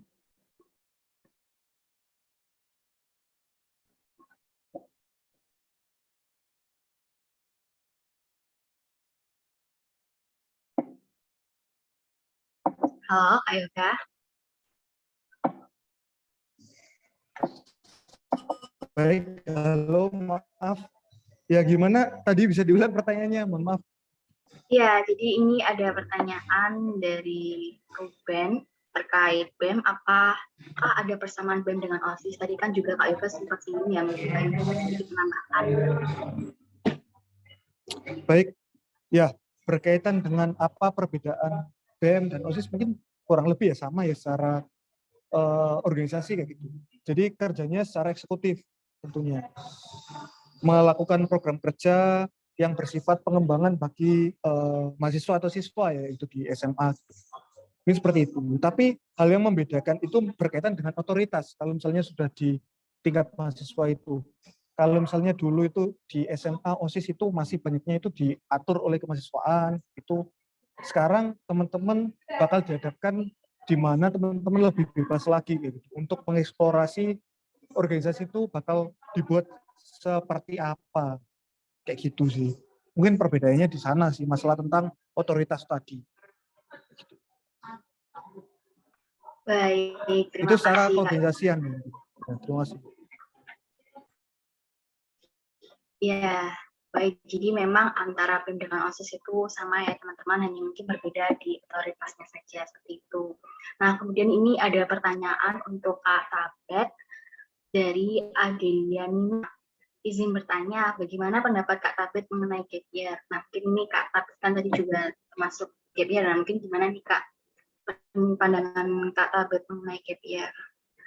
Halo Kak Tabet. Halo, oke. Suaraku jelas ya? Ya, jelas Kak. Ya, oke.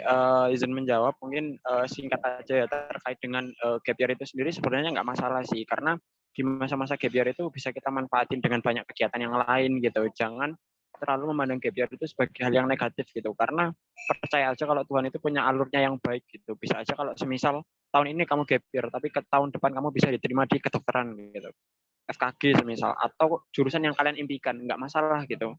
Gap year itu pertanda bahwa Tuhan itu nyuruh kamu buat persiapan lebih matang depannya kayak gitu. Intinya seperti itu sih. Semoga menjawab ya. Baik, terima kasih Kak Tabet. Ya, jadi untuk teman-teman yang mungkin di sini ada yang gap year, jangan berkecil hati ya, karena seperti yang tadi Kak Tabet bilang, bahwasanya gap year ini merupakan salah satu cara Tuhan untuk menyampaikan bahwasanya kalau teman-teman ini harus lebih siap lagi untuk mengejar impian seperti itu.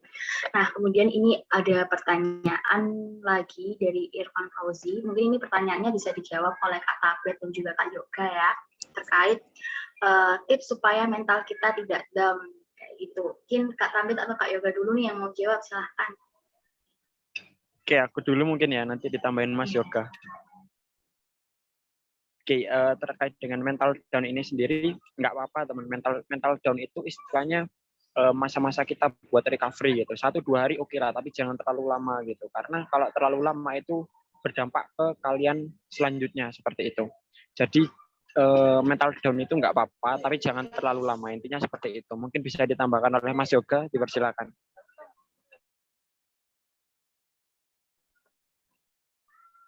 Baik, terima kasih Kak Tabet. Mungkin dari Kak Yoga. Iya, baik. Jadi mengenai tentang mental down, waduh ini pertanyaan yang sulit untuk saya jawab sebenarnya. Tapi nggak apa-apa, saya coba untuk menjawab.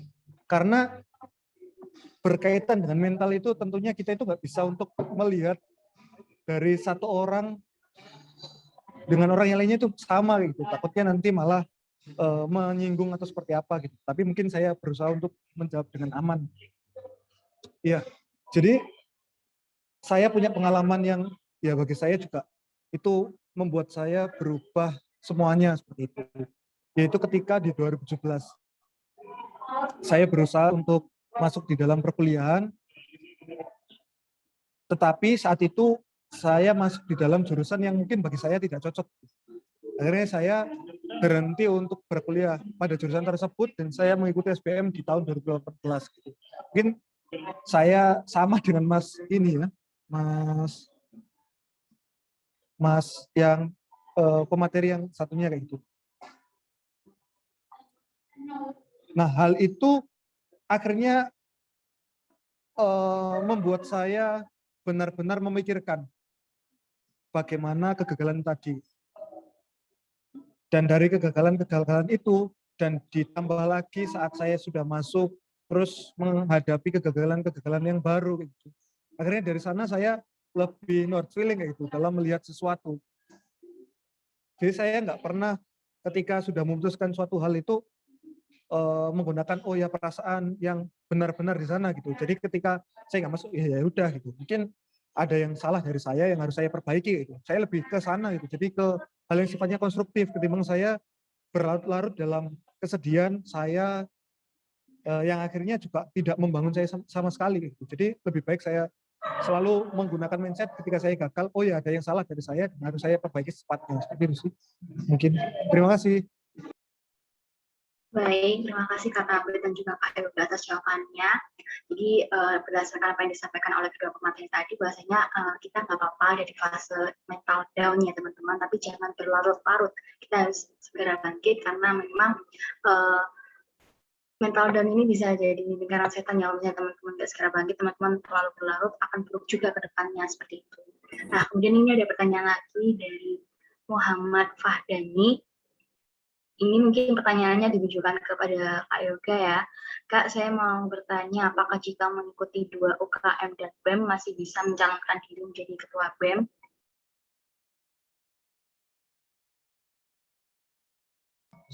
Baik, ini kalau persyaratan untuk mencalonkan ketua BEM itu sepertinya tiap fakultas itu memiliki atau mungkin bahkan setiap universitas memiliki persyaratan masing-masing.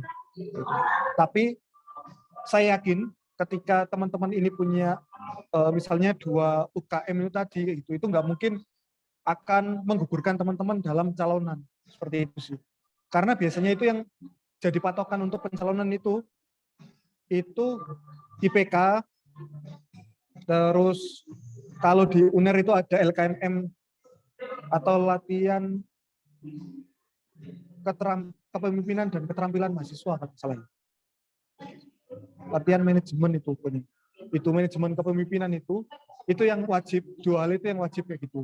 Tapi khusus misalnya saya di FISIP UNER itu wajib untuk mengikuti partai gitu. Jadi itu tiap kampus dan tiap fakultas itu punya persyaratan masing-masing sih sepertinya. Yang jelas, tapi kalau dari pertanyaannya tadi itu kayaknya nggak mungkin gitu kan. Ketika kamu ingin menjawab ya nggak, ketika kamu ingin maju ya nggak salah gitu. Seperti itu sih. Baik, terima kasih Kak Yoga. Jadi memang ya untuk menjadi ketua BEM biasanya masing-masing universitas memiliki syaratnya masing-masing seperti itu. Mungkin bisa lanjut lagi nih pada pertanyaan dari Aisyah. Kak, bagaimana kalau ingin ikut organisasi atau BEM tapi minim banget public speaking atau susah bergaul dengan orang baru? Nah, ini sepertinya jadi permasalahan banyak orang ya, apalagi yang belum pernah berorganisasi sebelumnya. Mungkin dari Kak Yoga bisa menjawab. Baik, gimana bisa direview, Noni? Kristina. Iya, jadi Aisyah ini bertanya bagaimana kalau misalnya ingin ikut organisasi, misalnya BEM nih, tapi kemampuan public speaking-nya itu masih kurang, susah bergaul juga itu. Nah, ya. Baik, ya itu yang saya hadapi dulu kok Aisyah. Jadi saya juga orang yang sangat-sangat introvert, nggak bisa untuk ngomong di depan orang. Itu pertama kali saya seperti itu. Tetapi setelah nantinya dihadapkan pada misalnya event-event atau kepanitiaan gitu, dari itu tadi, itu nanti bakal berkembang. Jadi ya gunanya untuk ikut suatu organisasi atau mungkin suatu komunitas atau apapun itu, ya untuk mengembangkan diri gitu. Dari yang nggak bisa menjadi bisa gitu. Nah itu mungkin walaupun kamu mungkin kurang dalam pergaulan atau mungkin kurang dalam public speaking, dari organisasi itu juga kamu bisa untuk mengembangkan hal tersebut gitu. Jadi harus tetap percaya diri sih. Gitu, Aisyah. Terima kasih. Baik, terima kasih untuk jawabannya Kak Yoga. Jadi semoga menjawab ya Aisyah, meskipun memang kemampuan public speaking masih kurang, masih ada waktu gitu untuk memperbaikinya dengan percaya diri seperti itu. Nah, kemudian ini lanjut lagi ada pertanyaan dari I Gede Febriana Putra. Apakah bagus jika kita menjadi mahasiswa yang kupu-kupu, atau mungkin teman-teman yang belum tahu itu kuliah pulang, namun di rumah belajar skill seperti jika mahasiswa informatika, maka di rumah dia ikut course ngoding ataupun mengikuti pelatihan programmer di luar sekolah, Kak. Mungkin ini bisa dijawab oleh Kak Tabet ya. Halo Kak Tabet. Oke, halo. Ya, silahkan Kak. Ya, oke. Terkait dengan hal tersebut ya, sebenarnya setiap orang itu seperti yang aku jelaskan tadi punya keahliannya masing-masing, punya bidangnya masing-masing. Jadi nggak bisa dikatakan bahwa anak yang berprestasi itu harus ahli menulis, enggak teman-teman. Jadi setiap orang itu punya kemampuannya masing-masing, punya bidangnya masing-masing. Kalau kamu jadi anak yang mahasiswa kupu-kupu, kuliah pulang, tapi kamu di rumah itu upgrade diri, ya itu bagus banget gitu. Karena kalian tahu lah, setiap orang itu punya caranya masing-masing gitu. Nggak harus menonjolkan di depan, tapi di belakang dia mengasah diri, tapi nanti tiba-tiba langsung muncul ke permukaan, manuver ke permukaan dengan kemampuan yang besar banget gitu. Dan itu bagus kan, seperti itu. Terima kasih. Oke, terima kasih Kak Tabet. Ya, semoga menjawab ya Gusti. Jadi memang nggak apa-apa kalau misalnya kamu memutuskan untuk menjadi mahasiswa yang kuliah pulang, tapi dengan catatan ketika kamu pulang, kamu mengupgrade diri kamu sehingga mungkin kamu bisa menambah skill lagi meskipun tidak ikut organisasi seperti itu. Nah, mungkin ini ada pertanyaan lagi dari Nastaninu Koirullah. Kak, apa boleh mengikuti lebih dari satu organisasi di kampus? Mungkin dari Kak Yoga atau Kak Abed mungkin mau menjawab, silahkan.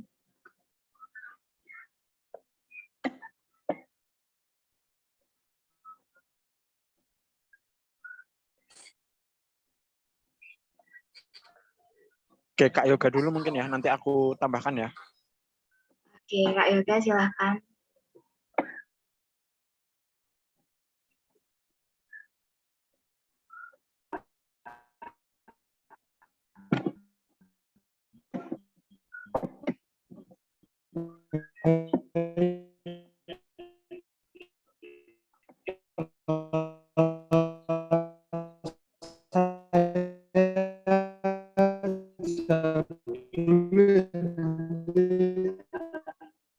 Nah ini akhirnya 10 tahun Mas David sama Mas. Ya, jadi apakah bisa untuk mengikuti ya? Pastinya bisa ya.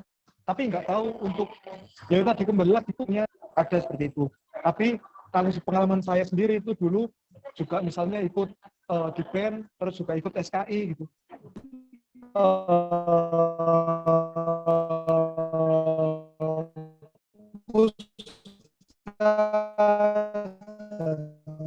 Terus kalau ya mohon maaf ya sempat terpental tadi ya, jadi saya rasa untuk mengikuti banyak organisasi itu juga baik, tinggal nanti teman-teman itu yang penting tahu kapasitas diri gitu. Apakah mampu untuk memanajemen itu dengan baik atau tidak. Sudah seperti itu, semuanya berkaitan dengan pilihan dari teman-teman sih sepertinya. Terima kasih. Baik, terima kasih Kak Yoga. Kemudian ini ada pertanyaan lagi dari Syafa. Selamat malam Kak, saya Syafa Adistia dari Universitas Negeri Malang. Izin bertanya, bagaimana cara menulis dengan baik? Semua karya tersebut apakah ada dari beberapa sumber atau jurnal atau murni hasil kakak sendiri sehingga bisa mendapatkan penghargaan seperti itu? Terima kasih Kak. Nah, ini mungkin pertanyaan untuk Kak Tabet, mungkin Kak Tabet bisa menjawab. Oke, baik. Terima kasih ya atas pertanyaannya. Jadi ini pertanyaan terkait dengan penulisan banget ya. Sebelumnya mohon maaf ya teman-teman nggak bisa on-cam soalnya lagi di luar. Jadi untuk pertanyaannya, karya yang saya angkat itu sebenarnya murni dari hasil aku sendiri atau kutipan dari beberapa sumber. Jadi buat karyaku sendiri itu 122 itu adalah karya dari aku sendiri, dan juga 4 publikasi itu juga dari aku sendiri. Jadi mulai dari awal semester 3 itu aku udah mulai bikin karya, teman-teman. Semester 3 sampai semester 5 itu dapat 122 itu tadi. Jadi teman-teman tentu yang awal-awal ini bisa belajar mulai sekarang, dan juga nggak perlu takut buat nyoba kayak gitu. Jujur kalau aku dari semester 3 sampai 5 udah segitu, teman-teman pasti bisa lebih banyak kayak gitu. Semangat teman-teman. Oke, terima kasih Kak Tabet untuk jawabannya. Mungkin langsung lanjut aja ya, karena memang ada keterbatasan waktu. Ini ada pertanyaan dari Delviana Elisa. Jadi Delviana ini bertanya, kalau misalnya di kuliah tidak ada kegiatan kepenulisan, cara mengasah penulisannya bagaimana Kak? Kalau mengikuti course itu recommended nggak Kak? Mungkin dari Kak Tabet bisa menjawab. Oke, siap. Oke, jadi dalam dunia perkuliahan itu ada yang namanya organisasi atau UKM internal, ada juga yang eksternal. Jadi jangan terlalu bergantung dengan organisasi yang ada di internal. Karena kalian bisa dapat banyak ilmu ketika kalian juga ekspor ke eksternal, teman-teman, seperti itu. Banyak banget course yang bisa kalian ikuti gitu. Kebetulan kan aku juga jadi mentor di Science Center Indonesia, jadi itu salah satu startup terbesar keilmiahan di Indonesia juga. Kalian juga bisa belajar di situ juga. Terus ada komunitas namanya Pondok Inspirasi. Di situ juga rutin mengadakan pelatihan kepenulisan kayak gitu. Jadi di luar itu banyak banget teman-teman ranah yang bisa kalian sasar seperti itu. Jangan hanya bergantung dengan UKM yang ada di internal seperti itu. Semoga menjawab ya. Oke, terima kasih Kak Tabet. Jadi benar yang disampaikan Kak Tabet, bahwasanya memang di luar sana masih banyak juga kayak organisasi ataupun komunitas yang berfokus pada kepenulisan. Jadi jangan cuma berfokus pada yang ada di internal saja, teman-teman. Nah, mungkin lanjut ke pertanyaan selanjutnya ya. Mungkin ini aku merangkum beberapa pertanyaan yang aku rasa sama ya. Ini terkait public speaking. Bagaimana sih cara untuk kita memiliki kemampuan public speaking yang baik, dalam artian tidak grogi ngomong di depan umum. Nah, mungkin bisa mulai dari Kak Tabet dulu ya. Silakan Kak Tabet.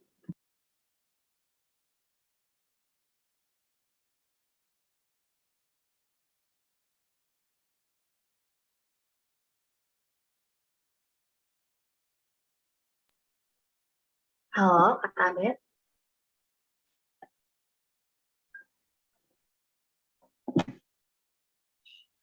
Halo, cek. Ya, masuk Kak. Oke, tadi pertanyaannya apa ya? Terkait kemampuan public speaking, bagaimana sih mengasah kemampuan public speaking kita supaya nggak grogi ngomong di depan umum? Oke, sedikit cerita ya teman-teman. Jadi aku dulunya itu pribadi yang introvert gitu. Kalau aku ada laptop, aku tunjukin nanti fotoku. Sebenarnya aku itu anak yang pendiam, takut berinteraksi dengan orang, dan juga nggak suka dilihat orang banyak. Itu aku dulu. Tapi aku ngerasa bahwa kalau aku kayak gini terus, aku sulit gitu untuk bersaing nantinya pada depannya. Maka dari itu aku beranikan diri buat keluar dari zona itu, dan alhamdulillah bisa sampai di titik sekarang gitu kan. Nah, tapi dalam hal ini tuh langkah apa yang bisa kita lakukan, langkah awal apa yang paling kecil dan paling memungkinkan kalian lakukan adalah bertanya di webinar seperti ini. Itu langkah pertama yang aku lakukan dulu gitu. Jadi setelah ada webinar, aku coba beranikan diri buat tanya, dan dari situ aku ketagihan teman-teman. Oh ternyata enak ya tanya dan juga dijawab. Enak ya ngomong dilihatin orang banyak gitu. Nah itu langkah kecil yang bisa kalian lakukan. Nanti ke depannya kalian bisa belajar di course dan lain-lain seperti itu. Semoga menjawab. Baik, terima kasih Kak Tabet. Mungkin dari Kak Yoga Haryo ada sedikit tips terkait public speaking. Silakan Kak. Baik. Memulai itu yang sulit pasti dalam berproses itu. Itu yang biasanya saya alami sih dalam belajar apapun. Entah karena nggak percaya diri atau karena apa, takut, itu biasanya itu. Nah, ketika teman-teman sudah punya cara untuk menghilangkan rasa ketidakpercayaan diri atau introvert,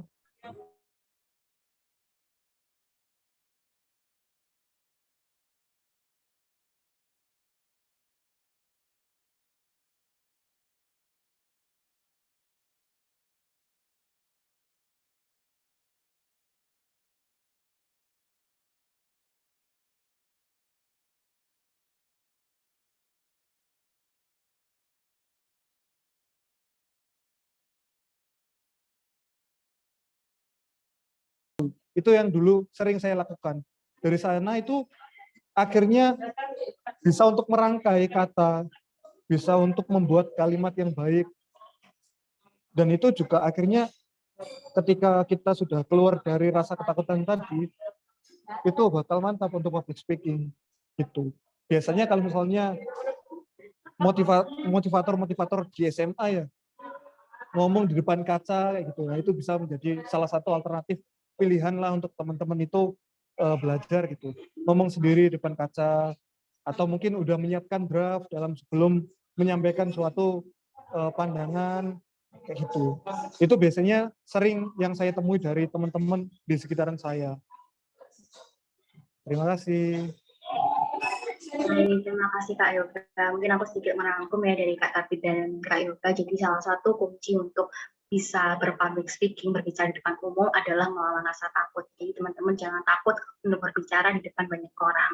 Oke, karena keterbatasan waktu, sebelumnya mohon maaf ya untuk teman-teman yang pertanyaannya belum bisa terjawab di webinar kali ini. Nanti mungkin pertanyaannya bisa dijawab di IG-nya Zona Masuk PTN ya, jadi teman-teman bisa stay tune di sana. Sekali lagi saya juga mengucapkan terima kasih kepada Kak Tapet dan juga Kak Yoga Haryo yang sudah berkenan untuk menjadi pembicara pada malam hari ini dan juga sudah berkenan untuk berbagi pengalaman, sharing pengetahuannya juga. Saya selaku moderator undur diri, saya kembalikan lagi ke MC. Kurang lebihnya mohon maaf dan terima kasih. Oke, terima kasih moderator. Selanjutnya kita bakal seru-seruan bareng nih guys, karena kita bakalan main game. Mungkin buat operator bisa share screen. Teman-teman yang belum on cam bisa on cam dulu ya teman-teman, karena ini kita mau seru-seruan bareng. Kita mau sepaneng-sepaneng lagi.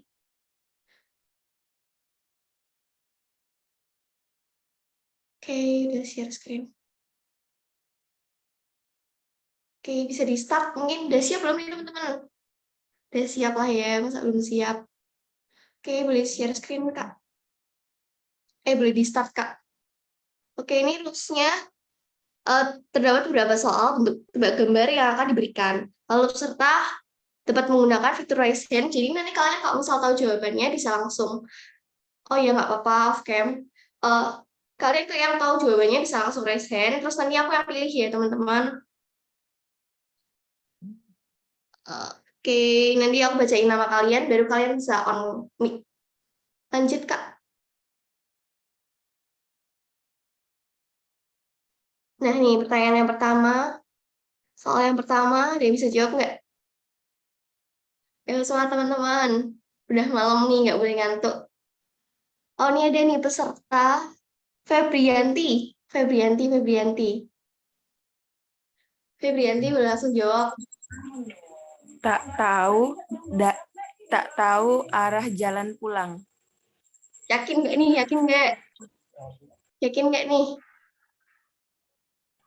Yakin. Oke, udah banget Febrianti. Oke, lanjut soal yang kedua, Kak. Ayo, siapa yang bisa? Ini aku mau pilih siapa ya?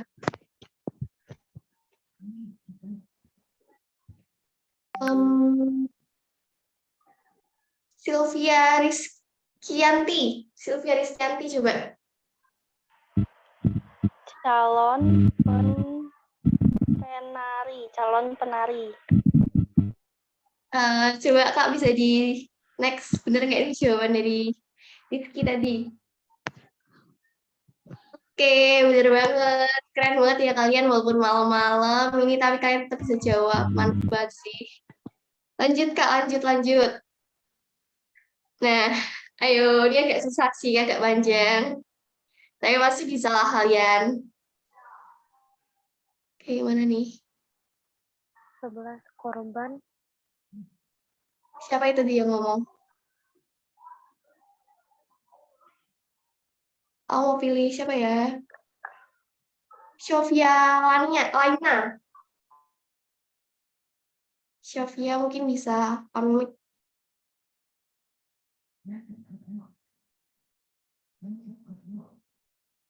Ya, Sofia.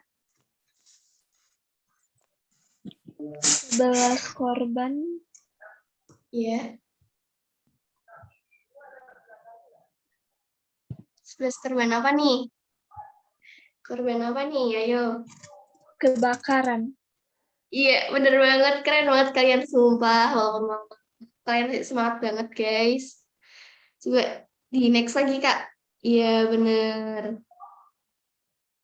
Nih, ini gampang sih. Nggak mungkin kalian nggak bisa.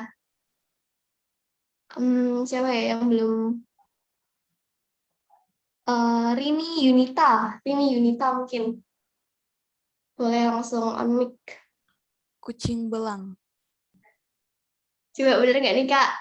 Coba di next, Kak.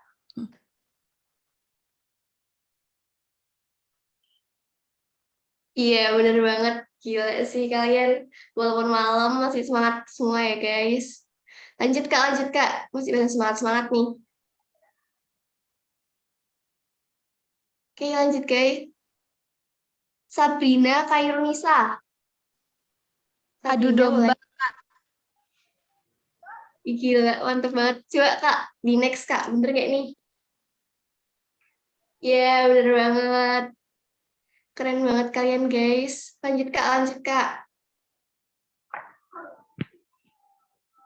Ayo, guys. Gantian aku mau pilih yang cowok deh ya. Yoga Prastyo. Belum, Kak, belum. Oke. Siapa ya? Nadia deh, Nadia.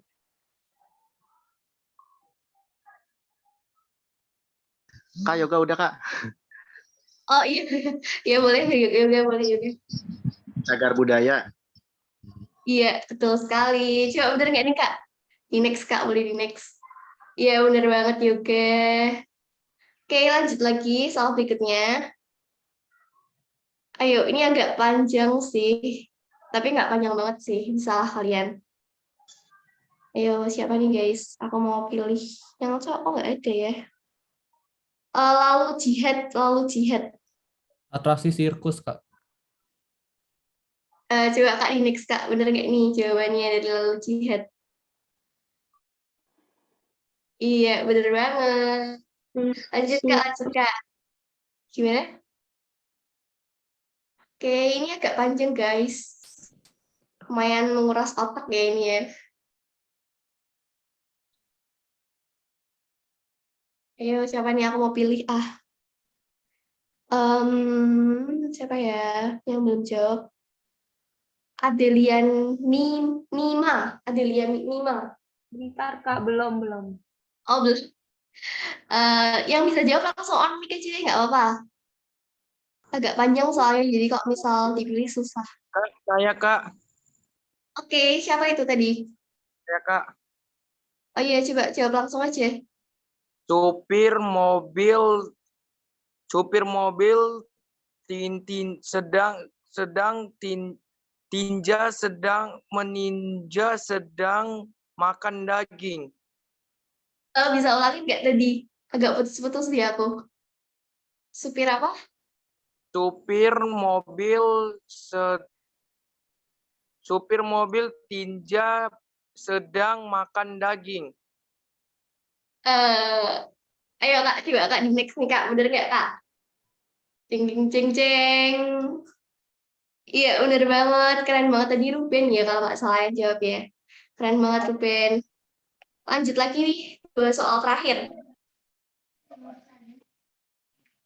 Ini gampang sih. Langsung mau pilih aja deh. Siapa ini? Mantap. Gila. Ini gampang ya guys. Ini kalian bisa. Satu soal terakhir. Ya langsung on mic aja guys. Langsung on mic aja apa? Saya Kak, pemimpin bangsa. Iya bener guys. Jadi kalian juga berapa ya guys? Nggak apa-apa sih karena ini juga gampang kan.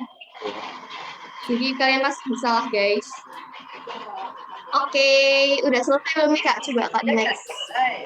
Oke, udah selesai guys. Gimana tadi teman-teman SBK-nya? Asik nggak? Asik lah ya, kalian juga pada semangat-semangat semua tadi jawabnya.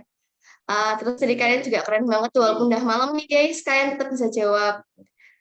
Oh ya teman-teman, aku mau kita buat isi presensi ya teman-teman. Mungkin dari tim panitia bisa kirim.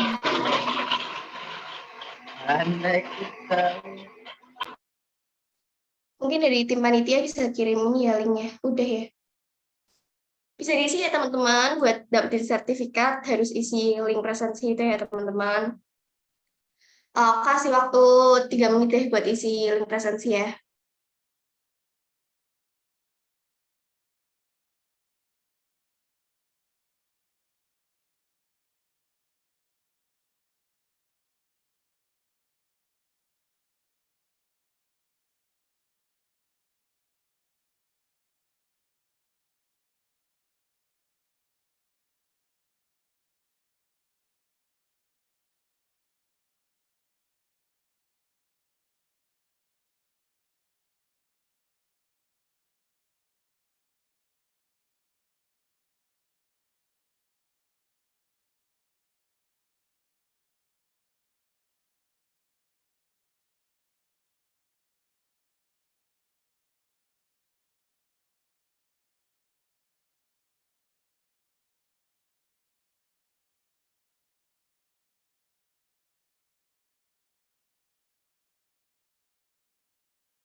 Oke, gimana udah pada diisi belum nih teman-teman?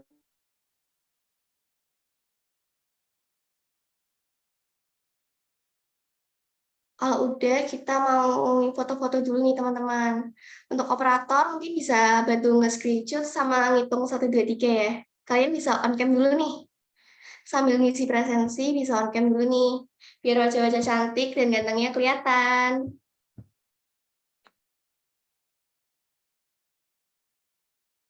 Aku kasih waktu 2 menit deh buat kalian on cam ya.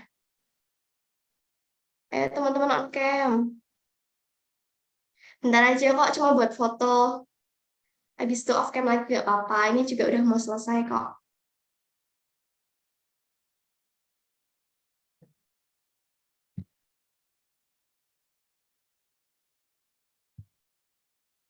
Misalnya belum off cam, ya on cam. Ayo guys, on cam guys. Bentar aja kok guys.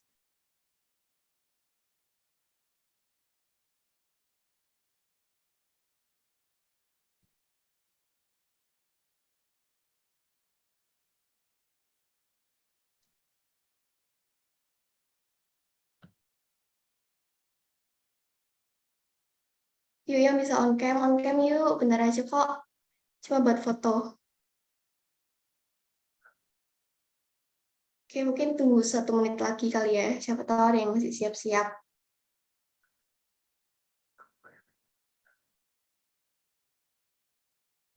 Ini mulai banyak yang on cam nih.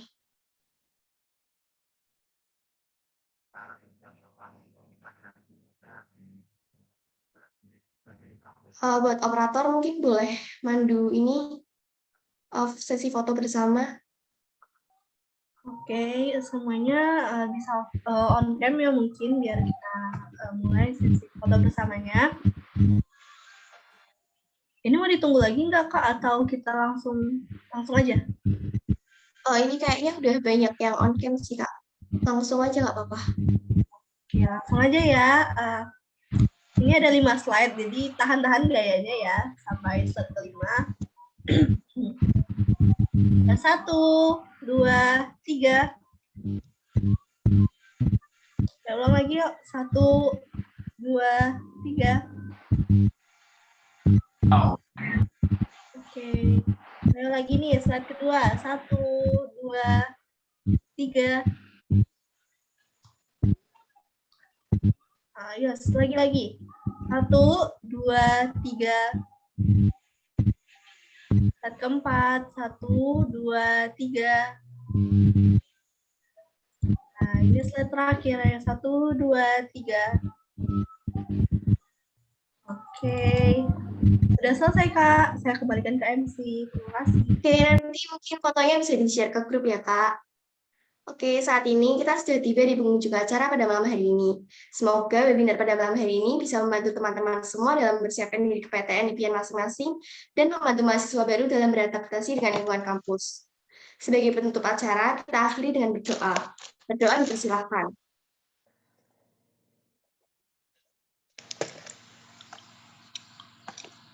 Berdoa selesai. Saya ucapkan terima kasih atas partisipasi semua peserta dan pembicara yang sudah menyempatkan waktunya. Kami dari segenap panitia mohon maaf bila ada kata atau tindakan yang menyinggung perasaan teman-teman. Saya mewakili panitia yang bertugas, mohon undur diri. Terima kasih dan semoga kita bisa bertemu kembali di acara berikutnya. Terima kasih teman-teman yang sudah join. Mungkin nanti bisa ditunggu ya teman-teman buat sertifikatnya. Terima kasih semua, bisa live kalau mau live. Kalau mau di sini